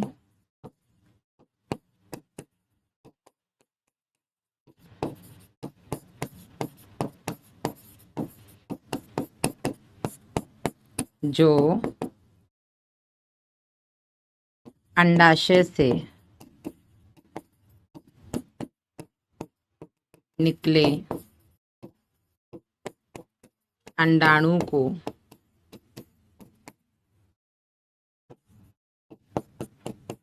फैलोपियन नलिका में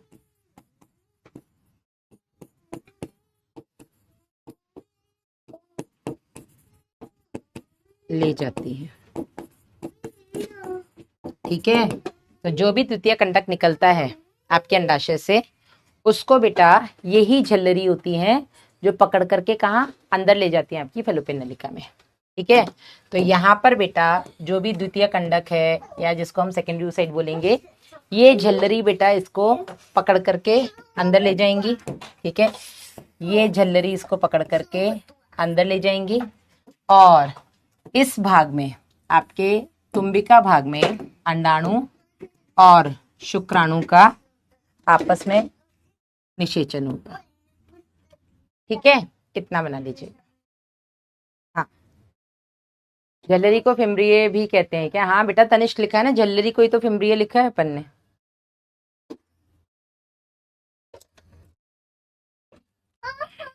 टीवी दे ऑन करो और यहाँ पर अपना वाटरमेलन खाओ। Bring the fork Vasu, bring the fork immediately, you just kept there.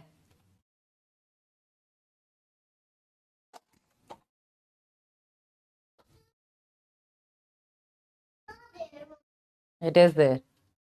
You were playing with it, huh? Just fine, just fine.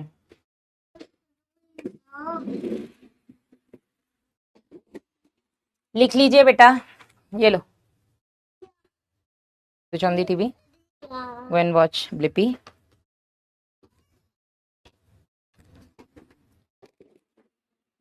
लिख लो, कोई जल्दी नहीं है, आराम से लिखो।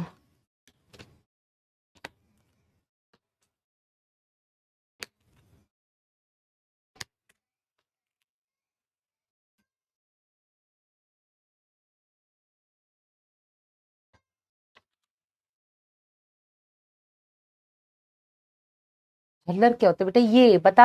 अभी 3D में भी तो दिखाया था वो उंगली नुमा संरचनाएं जो अंडाशय को चारों तरफ से घेरी हुई थी। हाँ, डन डन डन। 11th का वन शॉट बताएंगे, अभी सब बताएंगे, आज से मैंने कहा ना देंगे। क्लियर मैम, आप बहुत अच्छा पढ़ा रहे हो, थैंक यू हर्षित। एक कपड़े की दुकान पर रहता हूँ, वहीं से क्लास कुछ लोग आ गए थे। आई एम रियली हैप्पी, मुझे बहुत अच्छा लगता है जब इतने बच्चे मतलब मेहनती हैं बेचारे, घर की जिम्मेदारी भी संभाल रहे हैं, खेती बाड़ी भी देख रहे हैं, उसके बाद क्लास भी देख रहे हैं। और बेटा मैं आप ही लोगों के लिए बता रही हूँ कि ऑनलाइन क्लासेस आप लोगों के लिए वरदान है, ठीक है ना। वरदान इसलिए क्योंकि जो लोग घर के काम के साथ क्लासेस ले रहे हैं वो कोशिश करते हैं कि क्लासेस लाइव लें, लेकिन फिर भी अगर जैसे अभी उस बच्चे ने बताया मैम ग्राहक आ गया था तो मैं थोड़ा बिजी हो गया, तो बेटा लेक्चर को जहां से आपने नहीं देख पाया उतना पीछे करिए और वहां से देखना शुरू कर दो। Yes, thank you Sitaram.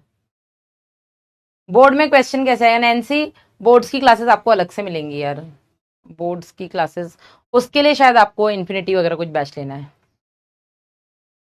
बाकी योगेश सर आपको बता देंगे, ठीक है, मैं उनको बोल दूंगी। कल मैं देख रही थी योगेश सर की क्लास चल रही थी, तुम लोग लगे पड़े थे। मेरे बच्चे नाम कमा के आए हैं भाई कल क्लास में, बहुत बढ़िया आंसर किया तुम लोगों ने। मैं भी आई थी क्लास में।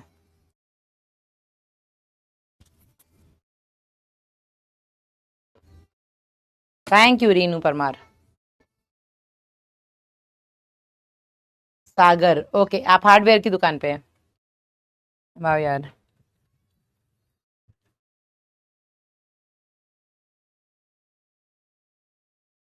और बेटा ऐसे ही बच्चे मेहनत करके सिलेक्शन देते हैं। आपने देखा होगा, आपसे पहले भी कुछ बच्चे जो हमारे यहाँ से निकले हैं, सारे हिंदी मीडियम के नहीं है, बहुत सारे इंग्लिश मीडियम के बच्चे हमारे यहाँ से निकले हैं। एक बच्चा जो कि मोबाइल के कवर बेचता था, रेडी लगाता था उसकी, ठीक है, मोबाइल के कवर बेचता था। ऐसे ऐसे बच्चों के सिलेक्शन हुए। तो हार्डली मैटर्स आप क्या काम कर रहे हैं, आपकी मेहनत है बेटा जो सिलेक्शन करवाती है, ठीक है। हर कोई, हर बच्चा मजबूर है, कोई पर्सनल लेवल पे मजबूर है, कोई फैमिली लेवल पे मजबूर है, कोई सोसाइटी के लेवल पे मजबूर है, हर बच्चा मजबूर है।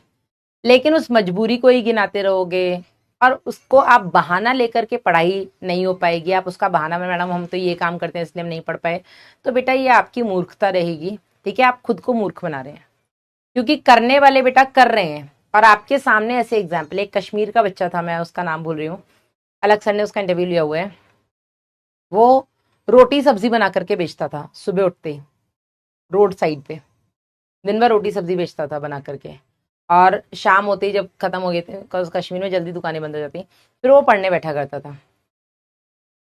कर रहे हैं ना एमबीबीएस, और अच्छे नंबर ला करके बच्चे मेडिकल कर रहे हैं, ऐसा नहीं कि बस बॉर्डर पे आकर के कर रहे हैं, ठीक है ना।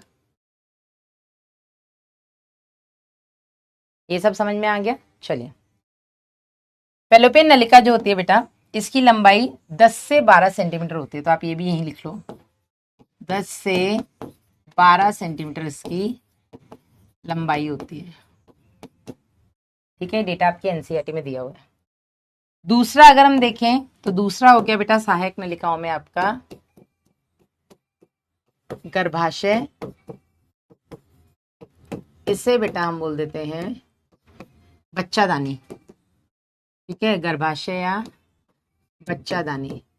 बच्चादानी इसलिए बोलते हैं बेटा क्योंकि यही वो भाग है जहां पर 9 महीने तक बच्चा रहता है, पलता है, बढ़ता है, ठीक है, यूट्रस, वूम्ब और हिस्टेरा, ठीक है। हाँ जी, कोई बात नहीं यासिर खान, कोई बात नहीं, लाइव लें, रिकॉर्डेड लें, कैसे भी क्लास लें, पर क्लास जरूर लें बस, ठीक है। हिस्टेरा, ये बेटा आपका उल्टे नाशपाती के आकार का होता है, पहली चीज, उल्टी नाशपाती, इन्वर्टेड पियर शेप्ड,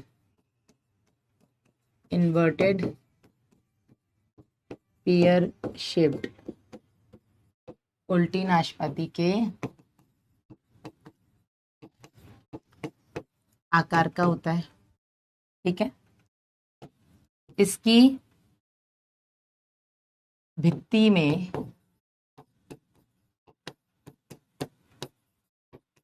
3 स्तर पाए जाते हैं, यानी कि 3 लेयर्स पाई जाती है। सबसे पहली बाहरी, जिसे हम बोलते हैं पेरीमेट्रियम, मायोमेट्रियम, पेशी, अंतःजन स्तर, मध्यजन स्तर और बाह्यजन स्तर। बाह्यजन स्तर, ठीक है, इसे हम बोलते हैं पेरीमेट्रियम,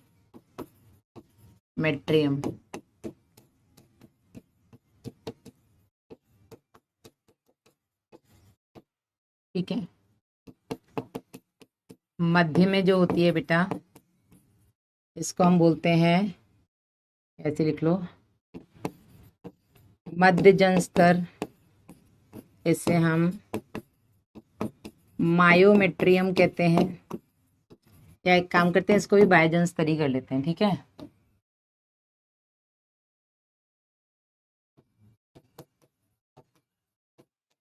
बाह्यजन स्तर मतलब सबसे बाहरी वाली जो होती है, इसे हम पेरीमेट्रियम कहते हैं।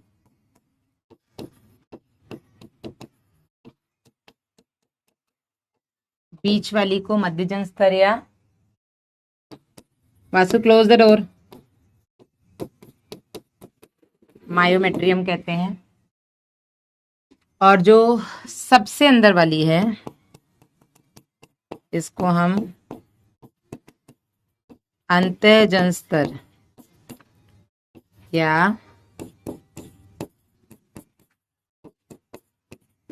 एंडोमेट्रियम कहते हैं।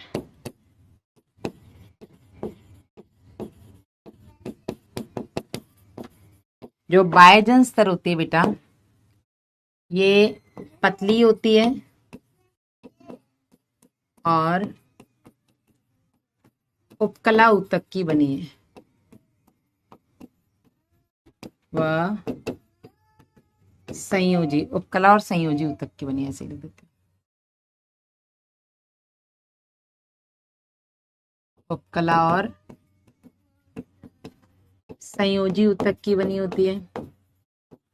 मध्यजन स्तर सबसे मोटी होती है और पेशी ऊतक की बनी होती है।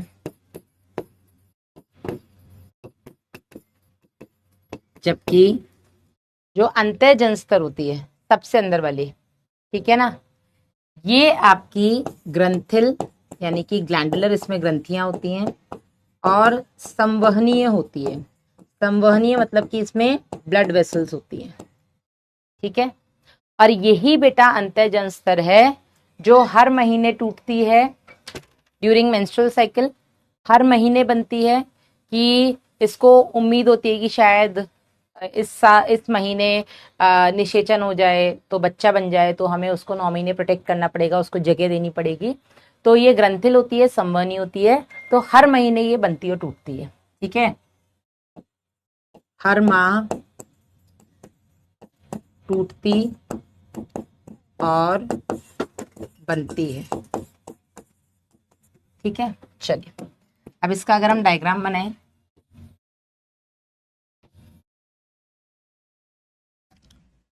तो व्हाट आर यू डूइंग, जो सबसे बाहर वाली इसकी लेयर है, ठीक है, जो इसकी सबसे बाहर वाली लेयर है, जिसको हमने क्या बोला, पेरीमेट्रियम। ये इधर का बहुत गंदा बना है,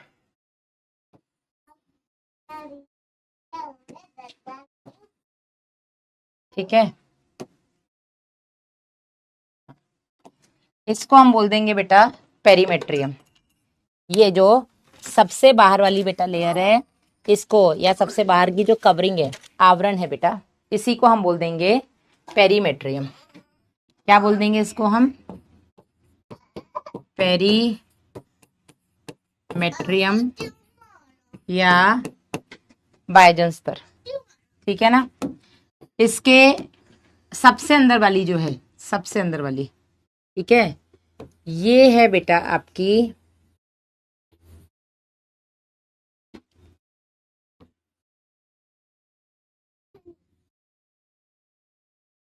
एंडोमेट्रियम, जिसे हमने अंतःजन स्तर बोला, एंडोमेट्रियम। और जो बीच में है बेटा,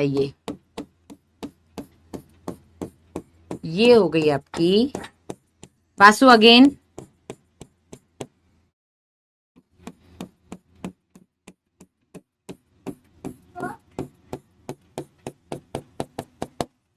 ये हो गई बेटा आपकी मायोमेट्रियम। मैंने क्या बोला बेटा कि जो एंडोमेट्रियम है ये वो लेयर है जो हर महीने टूटती है और हर महीने दोबारा बनती है, ठीक है। बस होगा आउटसाइड, चलो टीवी ऑन करो, आउट आउट इमीडिएटली ऐसे। I'll give you after class if you'll not trouble me for next 15 minutes, ठीक है ना। तो फीमेल्स में हर महीने मेंस्ट्रुअल साइकिल आती है, ठीक है। पीरियड्स, बहुत सरल भाषा में उसको पीरियड्स कहते हैं, ठीक है। तो फीमेल्स में प्यूबर्टी के बाद, प्यूबर्टी मतलब जैसी किशोरावस्था शुरू होती है, हर महीने मेंस्ट्रुअल साइकिल आती है, हर महीने आर्तव चक्र आता है, पीरियड्स आते हैं। उस दौरान बेटा जो ब्लीडिंग होती है 3 से 4 दिन, 5 दिन, 6 दिन, ठीक है, उस ब्लीडिंग में बेटा यही एंडोमेट्रियम टूट रही है और ये बाहर रक्त के रूप में निकल रही है, ठीक है। और हर महीने ये वापस से बन रही है। अब उस टाइम पर लड़कियों में क्रैम्पिंग होती है। क्रैम्पिंग इज पेट में दर्द होना, ऐसा लगता है पेट में मरोड़ आ रहे हैं, दर्द हो रहा है, ठीक है।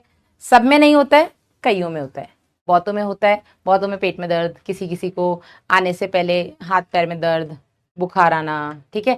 सब में अलग अलग लक्षण होते हैं। इनको हम पीएमएस कहते हैं, प्री मेंस्ट्रुअल सिम्टम, यानी कि मेंस्ट्रुअल साइकिल शुरू होने से पहले कुछ लक्षण दिखाई देते हैं, इनको हम प्री मेंस्ट्रुअल सिम्टम्स कहते हैं। प्री मेंस्ट्रुअल सिम्टम्स अलग अलग लड़कियों में अलग अलग तरह के होते हैं। किसी में पिंपल्स आना, छोटे छोटे एक्नेज हो जाना, ठीक है। किसी में एकदम शरीर का ऐसा हो जाना कि बिल्कुल मरी गया, अब जान ही नहीं बची शरीर में, ठीक है। तो किसी में हल्का सा बुखार आ जाना, तो किसी में पेट में बहुत जोर दर्द होना। सब में अलग अलग तरीके के लक्षण होते हैं। इन लक्षणों को हम मिला करके पीएमएस यानी कि प्री मेंस्ट्रुअल सिम्टम्स कह देते हैं। किसी किसी में नहीं भी दिखते हैं, ठीक है ना। तो यहाँ पर बेटा जो पेट में दर्द होता है, जिसको हम क्रैम्पिंग या इठन कहते हैं, वो क्यों होता है बेटा? वो इस मायोमेट्रियम के संकुचन। अब ये मायोमेट्रियम किसकी बनी है? पेशी ऊतक की बनी है, ठीक है। अब पेशियां हैं तो बेटा पेशियों में तो संकुचन होगा। हमने लास्ट क्लास में 11th में पढ़ा है लोकोमोशन एंड मूवमेंट, जिसमें हमने पढ़ा है कि जो आपकी मसल्स होती हैं वो कंट्रैक्शन और रिलैक्सेशन करती है। एसी रनिंग ना, तो जो मसल्स में बेटा कंट्रैक्शन रिलैक्सेशन होता है, वही बेटा कंट्रैक्शन और रिलैक्सेशन के चलते आपकी एंडोमेट्रियम जो है वो टूटती है और यही एंडोमेट्रियम बेटा बाहर ब्लड के फॉर्म में निकलती है, ठीक है। यही एंडोमेट्रियम जो है ये ब्लड के फॉर्म में बाहर निकलती है, ठीक है। अब हमने बोला कि यहां पर जो यूट्रस होता है, इस यूट्रस के 3 भाग होते हैं। कौन कौन से 3 भाग होते हैं बेटा? तो एक भाग होता है बेटा इसका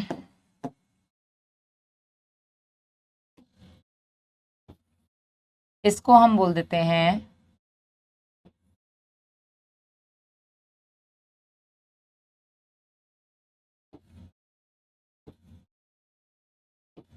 ये भाग होता है बेटा फंडस, ठीक है।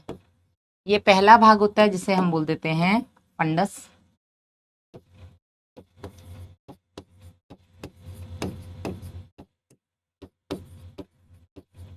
फंडस।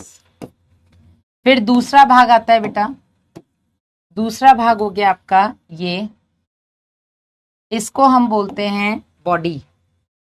जो दूसरा भाग होता है इसे हम बोलते हैं काय, यानी कि ये मेन बॉडी हो गई।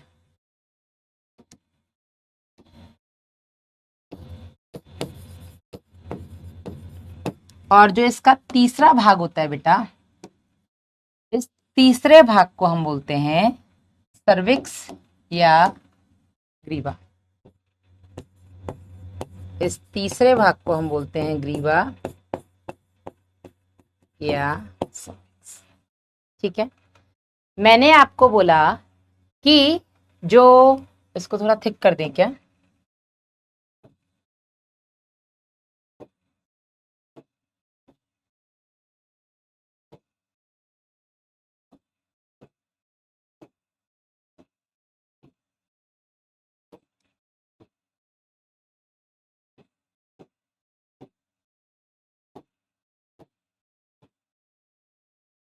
ठीक है, क्लियर दिख रहे हैं? ठीक है। जो हमने बोला कि बच्चा 9 महीने माँ के गर्भ में रहता है, तो जो अंतर रोपण होता है बेटा, बहुत इंपॉर्टेंट मैं यहाँ पे लिख रही हूँ, जो अंतर रोपण होता है वो अंतर रोपण इसी बॉडी में होता है, सॉरी फंडस में होता है, ठीक है। इसी फंडस में अंतररोपण यानी कि इम्प्लांटेशन होता है। इसके बारे में हम आगे भी पढ़ेंगे, ठीक है। तो इम्प्लांटेशन कहाँ होता है बेटा? इम्प्लांटेशन आपके गर्भाशय के फंडस भाग में होता है। वॉइस में क्या इश्यू आ रहा है भाई? सुमंत नहीं, इंसान बनो जानवर नहीं। ही इज आस्किंग पीरियड्स के टाइम पे सेक्स कर सकते हैं क्या? Oh my god, how rubbish.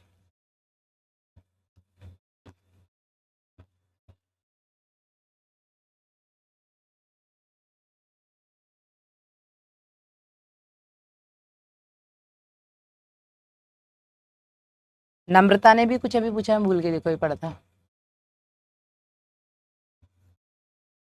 JP इसके बारे में हम बताएंगे जब हम मेंस्ट्रुअल साइकिल पढ़ेंगे तब। नम्रता पूछ रही है कि मैम अंतररोपण क्या होता है? बेटा लेक्चर नंबर 1 एक बार जाकर के देखिएगा, अगर आपने नहीं देखा है तो उसमें आपको थोड़ा बहुत आइडिया मिलेगा क्या होता है अंतररोपण। और अगर आपने वो देखा हुआ है तो फिर अभी रुक जाओ, जब मैं आपको आगे अंतररोपण पढ़ाऊंगी तो एक पूरी क्लास रहेगी बेटा अंतररोपण पर, पूरी क्लास, ठीक है। तो अभी उसको छोड़ दीजिए। पीरियड्स का पेन कैसे कम करें दीपाली? मेडिसिन भी आती है पेन के लिए, पर हम बोलते हैं कि अवॉइड करो, ठीक है। मेडिसिन अवॉइड करो। थोड़ा पेट की सिकाई कर लो, गर्म चीजें जैसे चाय कॉफी वगैरह पी लो, उससे थोड़ा आराम मिल सकता है। सिकाई कर लो पेट की, है ना।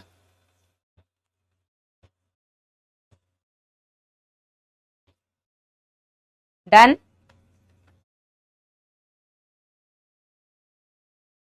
वाइट डिस्चार्ज क्यों होता है बेटा? वाइट डिस्चार्ज पीएमएस भी है, प्री मेंस्ट्रुअल सिम्टम भी इसको हम बोल सकते हैं।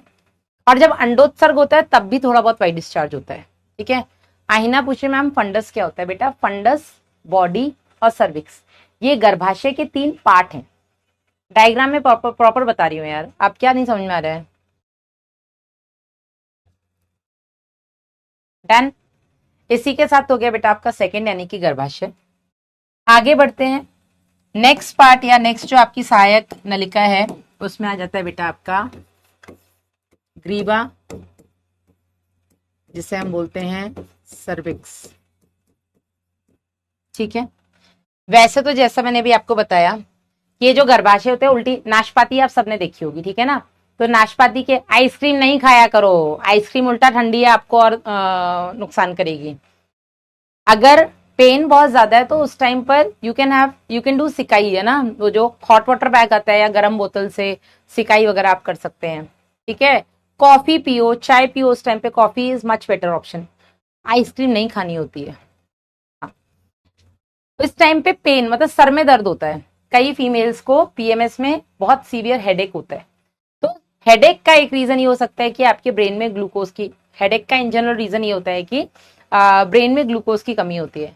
तो अगर आपको हेडेक है, चाहे पीरियड्स का हेडेक हो या नॉर्मल हेडेक हो, हेडेक के टाइम पर आप कोशिश करें कि कुछ मीठा खाएं, क्योंकि मीठा खाने से ग्लूकोज का लेवल बढ़ता है ब्लड में और वही ब्लड आपके ब्रेन में भी पहुंचेगा, तो ब्रेन में भी थोड़ा ग्लूकोज ज्यादा पहुंचेगा। तो हेडेक में जरूर बेटा कुछ मीठा खाने से आपको आराम मिलता है, ठीक है। वो फिर कुछ भी हो सकता है। और अगर किसी को माइग्रेन की प्रॉब्लम है, माइग्रेन में बहुत सीवियर हेडेक होता है, तो अगर आपको लगता है आपको माइग्रेन की प्रॉब्लम है तो जैसे ही वो दर्द हल्का हल्का शुरू होता है आप उस टाइम पे कॉफी पीजिए, इमीडिएटली आपको आराम मिलेगा।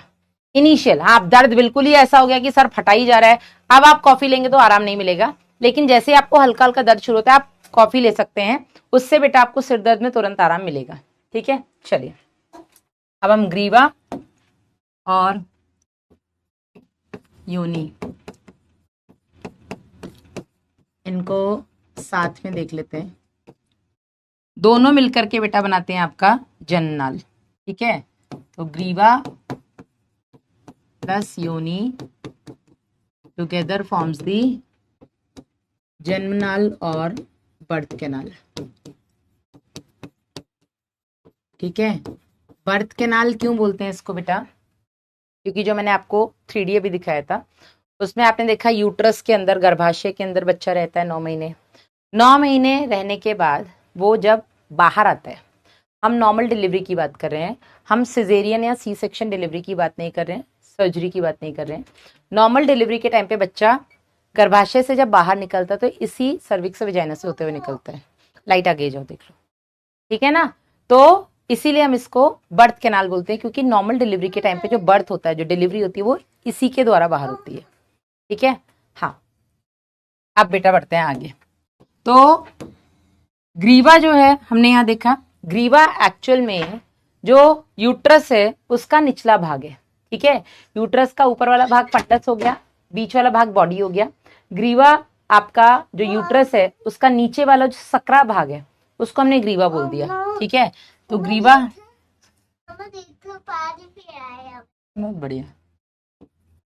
गर्भाशय का निचला सकरा भाग मशीन पर ग्रीवा कहलाता है। आप तो दांत चबा जाते, मैं भी आपके साथ, ठीक है।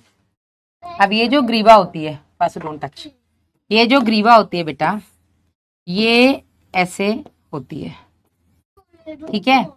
इसका जो इनिशियल भाग होता है इसको हम आंतरिक छिद्र या इंटरनल ऑस कहते हैं। क्या कहते हैं इसको हम? इंटरनल ऑस। और इसका जो बाहर का छिद्र होता है इसको हम बाह्य छिद्र या एक्सटर्नल ऑस कहते हैं। ऑस का मतलब होता है रंध्र या छिद्र, ओपनिंग, ठीक है ना। बीच में ये जो पूरा भाग होता है इसको बेटा हम ग्रीवा नाल कहते हैं, सर्विक्स या सर्वाइकल कैनाल कह देते हैं, सर्वाइकल कैनाल। और ये वाला जो भाग है बेटा इसको हम योनि या वेजाइना कह देते हैं। और क्योंकि बेटा नॉर्मल डिलीवरी में बच्चा यहीं से बाहर आता है तो इन दोनों को मिला करके हम क्या कह देते हैं? जन्मनाल या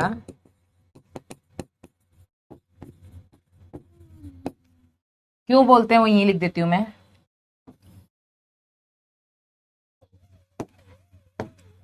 क्योंकि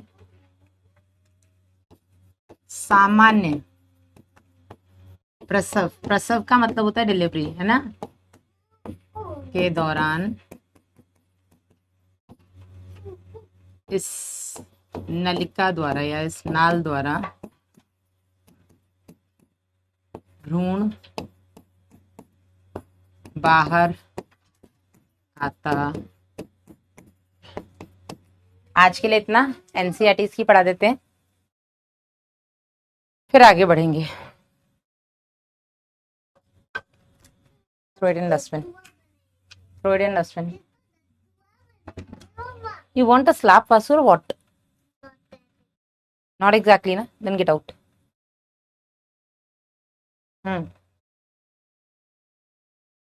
ये लिख लीजिएगा बेटा। क्वेश्चंस लेकर के आई हूँ, वो भी करेंगे, फिर उसमें हम पोल कराएंगे।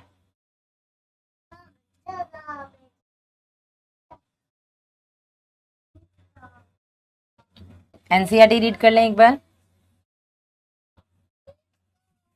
एनसीईआरटी क्या कहती है देखो, एनसीईआरटी कहती है स्त्री जनन तंत्र के अंतर्गत क्या क्या आ जाता है? एक जोड़ी अंडाशय, इसके साथ साथ एक जोड़ी अंडवाहिनी दोनों तरफ से, एक गर्भाशय ग्रीवा और एक विजाइना। इसके अलावा बाह्य जनेंद्रिय, ठीक है, जो कि श्रोणी क्षेत्र में होते हैं, पेल्विक गुहा ना श्रोणी क्षेत्र में होते हैं, ठीक है। ये सभी अंग बेटा एक जोड़ी मैमरी ग्लैंड्स के साथ मिलकर के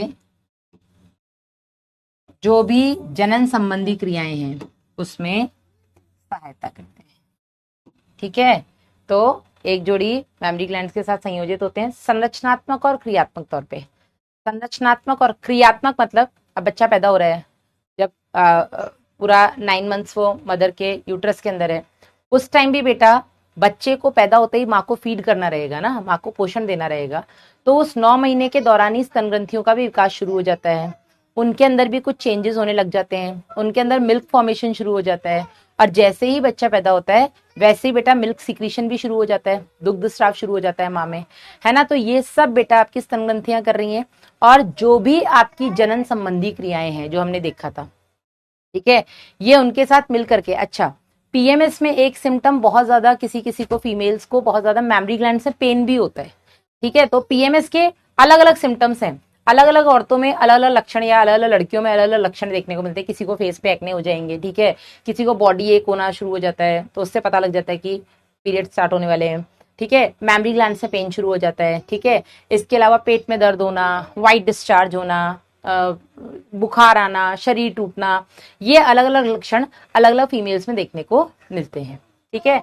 तो इस सबके चलते बेटा अंडोत्सर्ग, निषेचन, प्रेगनेंसी, शिशु जन्म और जन्म के पश्चात उसको पोषण देने की ये सारी क्रियाओं में बेटा ये मिलकर के सहायता करती है, ठीक है। चलिए, ये मैं अभी इसको कैसे समझाऊं। ये देखो आपकी ये रीढ़ की हड्डी है, ठीक है, बॉडी का सबसे पीछे वाला भाग रीढ़ की हड्डी। रीढ़ की हड्डी के आगे बेटा आपका ये क्या हो गया, आंत, बड़ी आंत जो हो गई। बड़ी आंत का आखिरी भाग होता है मलाशय, जिसमें कि जो अनडाइजेस्टेड वेस्ट होता है, मल, वो यहाँ पे स्टोर रहता है और गुदा द्वार के द्वारा बाहर निकलता है। इसके आगे आता है बेटा आपका गर्भाशय, ठीक है। तो आपका जो गर्भाशय है, गर्भाशय के आगे की तरफ आपका मूत्राशय यानी कि यूरिनरी ब्लैडर है, और गर्भाशय के पीछे की तरफ आपकी आहार नाल का मलाशय वाला भाग है। तो गर्भाशय जो होता है, या जो आपका जनन तंत्र होता है, उसके आगे की तरफ आपका उत्सर्जन तंत्र और उसके पीछे की तरफ आपका आहार नाल यानी कि पाचन तंत्र का भाग होता है, ठीक है ना। चलिए आगे बढ़ते हैं बेटा। अंडाशय, जो हमने ओवरीज देखी, ये फीमेल्स के अंदर प्राथमिक लैंगिक अंग है जो युग्मक निर्माण करती हैं, और जो भी आपके जनन संबंधी हॉर्मोन्स हैं, जो स्टेरॉइड्स होते हैं, उनको बनाती हैं, ठीक है। उदर के निचले भाग के दोनों तरफ एक एक अंडाशय पाया जाता है, और इनकी लंबाई जो होती है वो 2 से 4 सेंटीमीटर के लगभग होती है। मैंने आपको 2 से 3 सेंटीमीटर लिखा है, अगर हम एग्जैक्टली एनसीईआरटी के हिसाब से जाएं तो आप 2 से 4 सेंटीमीटर लिख लो, कोई दिक्कत नहीं है, ठीक है। आप इसको 2 से 4 सेंटीमीटर कर लो, 2 से 4 सेंटीमीटर आप इसकी लंबाई, हमने 2 से 3 लिखा है, आप एनसीईआरटी के हिसाब से एग्जैक्टली 2 से 4 सेंटीमीटर लिख लीजिएगा, 2 to 4 सेंटीमीटर। आगे बढ़े बेटा अगर, तो यहाँ पर श्रोणी भित्ति के और गर्भाशय से ये स्नायु द्वारा जुड़ा रहता है। तो मैंने आपको क्या बोला था, एनसीईआरटी ने ये तो बोला है कि ये गर्भाशय से जुड़ी है आपकी अंडाशय, श्रोणी भित्ति से जुड़ी है, पर इसने ये बोला है कि ये स्नायु से जुड़ी है। इसने स्नायु के नाम नहीं बताए हैं कि गर्भाशय की भित्ति से बेटा ये ओवेरियन लिगामेंट से, और पेल्विक गुहा की भित्ति से ये आपके सस्पेंसरी लिगामेंट से जुड़ी है, ऐसा इसने नहीं बताया, लेकिन लिगामेंट से जुड़ी है ऐसा इसने बताया है, ठीक है। फिर हर एक अंडाशय एक पतली उपकला से ढका होता है, जो कि अंडाशय पीठिका या स्ट्रोमा से जुड़ा हुआ है, ठीक है ना। तो अंडाशय की जो बाहर है वो क्या है, जर्मिनल एपिथेलियम, जिसको हमने पतली उपकला या जनन उपकला बोल दिया, ठीक है। अब बाकी बेटा इसके अंदर जो पूरा भाग है इसको हम स्ट्रोमा बोल देते हैं, ठीक है। इसको, ये जो 2 भाग है, मतलब ये बीच में ये पूरा पीठिका है, ठीक है। इसका जो पीठिका है या स्ट्रोमा जो है, ये 2 भागों में विभाजित होता है। जो बाहर वाला भाग है, परिधीय भाग, इसको हमने वल्कुट बोल दिया, और अंदर वाले भाग को हमने मध्यांश बोल दिया, ठीक है ना। चलो, ये जो पीठिका होती है बेटा, ये 2 भागों में या 2 क्षेत्रों में विभाजित होती है, परिधीय वल्कुट और अंदर वाला मध्यांश या मेड्यूला, ठीक है। अंडवाहिनी की अगर हम बात करें तो अंडवाहिनी जो होती है, गर्भाशय और योनि मिलकर के स्त्री सहायक नलिकाएं बनाती हैं। अंडवाहिनी, गर्भाशय और योनि। अब इसमें ग्रीवा इसलिए लिखा है क्योंकि ग्रीवा तो गर्भाशय का ही निचला भाग है, ठीक है ना। चलो, ये सब मिलकर के सहायक नलिकाएं बनाती हैं। डिंबवाहिनी की अगर हम लंबाई देखें तो 10 से 12 सेंटीमीटर ये लंबी होती है, ठीक है। प्रत्येक अंडाशय के परिधि से चल करके गर्भाशय तक जाती हैं। अंडाशय के ठीक पास वाला इसका जो भाग होता है बेटा, वो कीप के आकार का होता है, जिसे कीपक कहते हैं, और इससे बेटा अंगुलीनुमा संरचनाएं निकलती हैं, जिनको बेटा हम फिम्बरी या झालर कहते हैं, बता दिया, ठीक है। अंडोत्सर्ग के दौरान बेटा जो अंडाशय बाहर निकला है उसको बेटा ये झल्लरी ही इकट्ठा करके अंदर ले जाते हैं। ठीक है, यहाँ देखो मैंने आपको बताया कि इस अंडाशय से, ठीक है, अंडोत्सर्ग होता है जिससे कि द्वितीय कंडक या अंडाणु बाहर निकलता है। और ये जो बेटा आपके अंडाशय से बाहर निकला है, ठीक है, ये जो आपके अंडाशय से बाहर निकला है, ये जो आपके अंडाशय से बाहर निकला है, इसको ये झल्लरी ही पकड़ करके अंदर लेकर के जाती है। ठीक है ना? हाँ, क्लियर है यहाँ तक? यस, थम्स अप कर दीजिए। इसके बाद आगे बेटा ये जो कीपक होता है ये आगे चल करके एक चौड़ा भाग है जिसमें खुलता है, जिसको हम एम्पुला या तुम्बिका कहते हैं। और इसका जो अंतिम भाग होता है इसको हम संकीर्णक या एस्थमस कहते हैं, जो एक सकरा सा पथ होता है जो कि आगे जाकर के गर्भाशय में खुलता है। ठीक है, अब एग्जैक्टली वो पार्ट जो गर्भाशय में खुलता है उसको हम इंट्राम्यूरल पार्ट कहते हैं, जो एनसीईआरटी में नहीं है, तो मैंने भी नहीं बताया। ठीक है, डायग्राम में अगर मैं आपको बताना चाहूँ, एनसीईआरटी में नहीं दिया है लेकिन मैं बता देती हूँ। ये वाला जो भाग होता है इसको हम इंट्रा म्यूरल पार्ट कह देते हैं। ठीक है, आउट ऑफ एनसीईआरटी है, ये ज्ञान के बादल थे, गलती से फट गए, आउट ऑफ एनसीईआरटी। ठीक है, तो इंट्राम्यूरल पार्ट क्या है? ये फेलोपियन ट्यूब का वो भाग है जो आकर के किसमें खुल रहा है? आपके गर्भाशय में। एनसीईआरटी ने लिख दिया है कि ये संकीर्णक आके ही गर्भाशय से जुड़ जाता है। ठीक है, चलो, हाइलम क्या है? हाइलम बेटा आपके अंडाशय का वो भाग है जहां से इसमें ब्लड वेसल्स एंटर कर रही हैं, उसको हम हाइलम कहते हैं। ठीक है, चलिए आगे बढ़ते हैं। आगे एनसीईआरटी क्या बोलती है? आगे एनसीईआरटी बोलती है कि जो गर्भाशय है ये केवल एक होता है ना? अंडवाहिनी दो है, अंडाशय दो है, गर्भाशय केवल एक है ना? और इसको बेटा हम वूम, हिस्चरा, बच्चादानी ये सब कह देते हैं। इसका आकार जो होता है वो इन्वर्टेड पियर शेप्ड होता है, उल्टी नाशपाती के जैसा। और ये भी बेटा श्रोणी भित्ति से आपके स्नायु द्वारा जुड़ा रहता है। तो गर्भाशय भी तो आपके पेल्विक वॉल से, पेल्विक वॉल में है या पेल्विक गुहा में, श्रोणी गुहा में है, तो ये भी बेटा आपके सस्पेंसरी लिगामेंट से, श्रोणी गुहा से या उसकी भित्ति से जुड़ा रहता है। आगे बेटा ये एक पतली ग्रीवा द्वारा योनि में खुलता है। ग्रीवा की गुहा जो है बेटा उसको हम ग्रीवा नाल या सर्वाइकल कैनाल कहते हैं। ठीक है, और ये बेटा आपके विजाइना के साथ मिलकर के बर्थ कैनाल की रचना करती है। गर्भाशय की भित्ति 3 परत में पाई जाए या 3 परत वाली होती है। बाहरी परत झिल्ली में स्तर जिसको हम परिगर्भाशय, बीच वाली मोटी है जो कि आपकी चिकनी पेशी की बनी गर्भाशय पेशी स्तर मायोमेट्रियम, और जो सबसे अंदर वाला स्तर होता है उसको बेटा हम क्या बोलेंगे, जो कि ग्रंथिल होता है, इसको हम गर्भाशय अंतस्तर है, एंडोमेट्रियम कह देते हैं। और ये गर्भाशय गुहा को आस्तरित करती हैं। हर महीने जो आर्तव चक्र आ रहा है बेटा, उस आर्तव चक्र के दौरान ये गर्भाशय का जो अंतस्तर है बेटा, इसी में परिवर्तन हो रहे हैं, जो हर महीने टूटती है और बनती है, अंतस्तर। नोट करना है बेटा, नोट केवल वो करना है जो मैंने नोट्स में लिखा है। एनसीईआरटी ऑलरेडी मैं पढ़ा चुकी हूँ, बता दिया है मैंने। ये अब हम पढ़ेंगे नेक्स्ट क्लास में, एक्सटर्नल जेनिटेलिया, मैमरी ग्लैंड्स, ये हम पढ़ेंगे अब नेक्स्ट क्लास में। तो पहला क्वेश्चन बेटा आपकी स्क्रीन के ऊपर ये रहा, और हम यहाँ पर करेंगे पोल। क्वेश्चन पहले पढ़ लीजिएगा। गलत कथन को आपको पहचानना है। You have to choose the incorrect statement. Incorrect statement कौन सा है? पढ़िए ध्यान से। 60 सेकंड का समय दूंगी मैं इस क्वेश्चन के लिए। 60 सेकंड स्टार्ट। चलिए, पहला स्टेटमेंट, अंडाशय जो होते हैं मादा युग्मक उत्पन्न करते हैं और साथ ही कई स्टेरॉइड हार्मोन्स भी स्रावित करते हैं। ठीक है, प्रत्येक अंडाशय लगभग 2 से 4 सेंटीमीटर लंबाई का होता है और श्रोणी भित्ति और गर्भाशय से स्नायु द्वारा जुड़ा होता है। दूसरा स्टेटमेंट, ठीक है, स्ट्रोमा 2 क्षेत्रों में विभाजित होता है, परिधीय, मध्यांश और एक आंतरिक वलकुट। ओके, ठीक है। लास्ट, अंडाशय मादाओं में प्राथमिक लैंगिक अंग होते हैं। अब्दुल अंसारी जी, ब्लॉक होने का मन है आपका? मैम आप रिप्लाई नहीं देते। नीतू बेटा मैं रिप्लाई दे नहीं सकती, मैं पढ़ाने आती हूँ बेटा, आपके कमेंट्स ही पढ़ती रह जाऊंगी तो दे नहीं पाऊंगी ना, जो मैं यहाँ पर क्लास में आपको ज्ञान देने आई हूँ।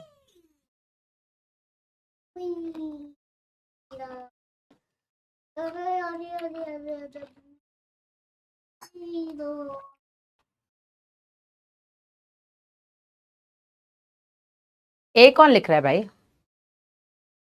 कुछ डी भी बता रहे हैं। ये बताएं। आपको रॉन्ग स्टेटमेंट चुनना है, रॉन्ग। अंडाशय मादा युग्मक उत्पन्न करते हैं, प्राथमिक लैंगिक अंग है ना, प्राथमिक लैंगिक अंग है क्योंकि ये युग्मक उत्पन्न करते हैं और साथ ही कई स्टेरॉइड जो जनन हार्मोन्स हैं वो स्रावित करते हैं। बिल्कुल सही है। प्रत्येक अंडाशय लगभग 2 से 4 सेंटीमीटर लंबाई के होते हैं और श्रोणि भित्ति और गर्भाशय से स्नायु लिगामेंट्स की मदद से जुड़े होते हैं। ठीक है। स्ट्रोमा जो होता है वो 2 क्षेत्रों में विभाजित होता है। परिधीय को हम वल्कुट कहते हैं और आंतरिक वाले को हम मध्यांश कहते हैं। तो ये गलत हो गया। ठीक है, तो गलत क्या हो गया बेटा आपका? Okay, let's check. केवल 39% बच्चों का आंसर सही है। इम्तियाज, अली, किंग, पूर्वा, अफसल, चंदन, पायल। ओवरऑल इम्तियाज, पूर्वा और अफसल। ठीक है ना। चलिए नेक्स्ट क्वेश्चन देखते हैं आपकी स्क्रीन के ऊपर। ये रहा। हाँ जी, 45 सेकंड दूंगी। नलिकाओं और उनके भागों को सही क्रम, उनके भागों के सही क्रम को पहचानो। सही सीक्वेंस आपको फेलोपियन नलिका का बताना है। ठीक है, 45 सेकंड है आपके पास।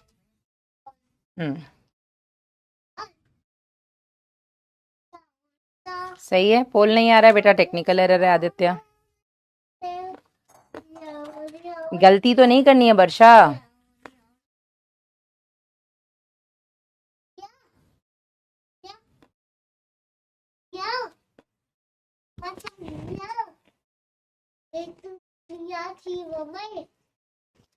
ओके ओके,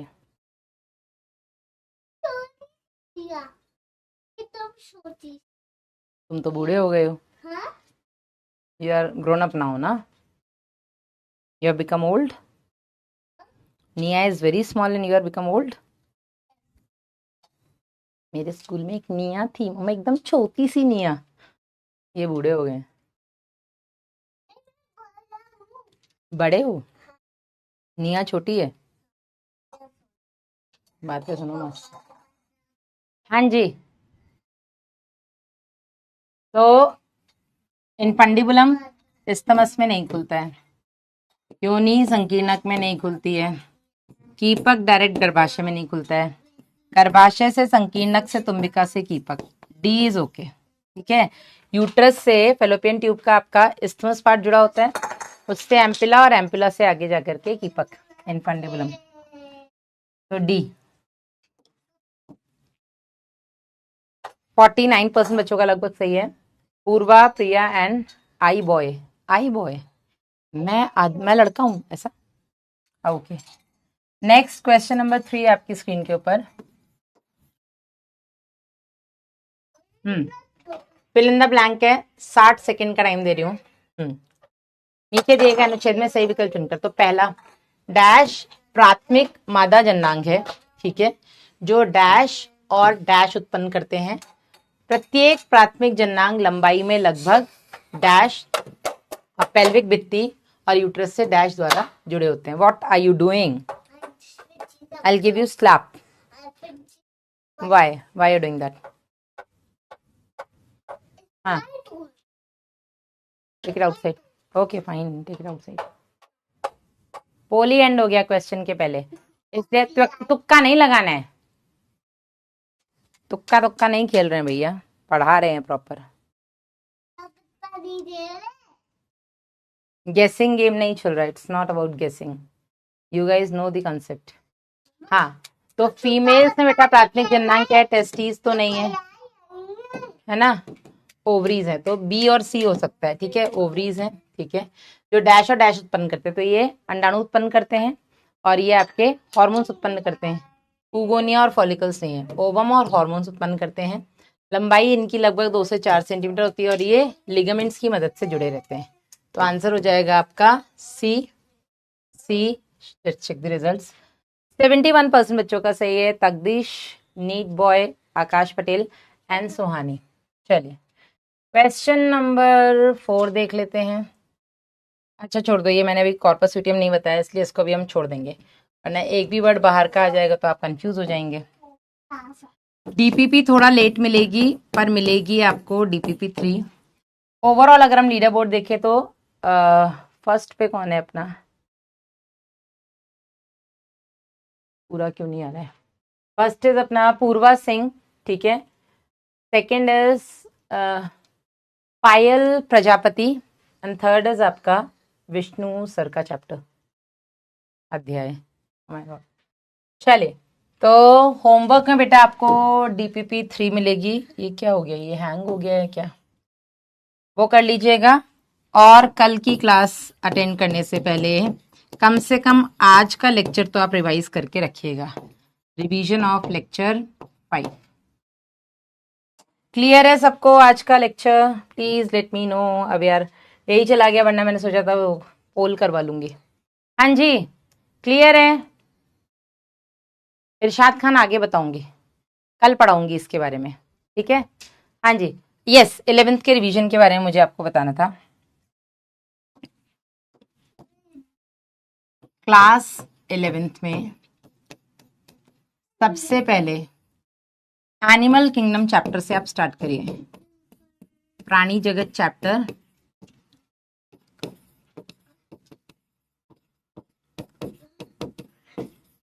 अर्जुना का आपको एक्सेस मिल गया होगा।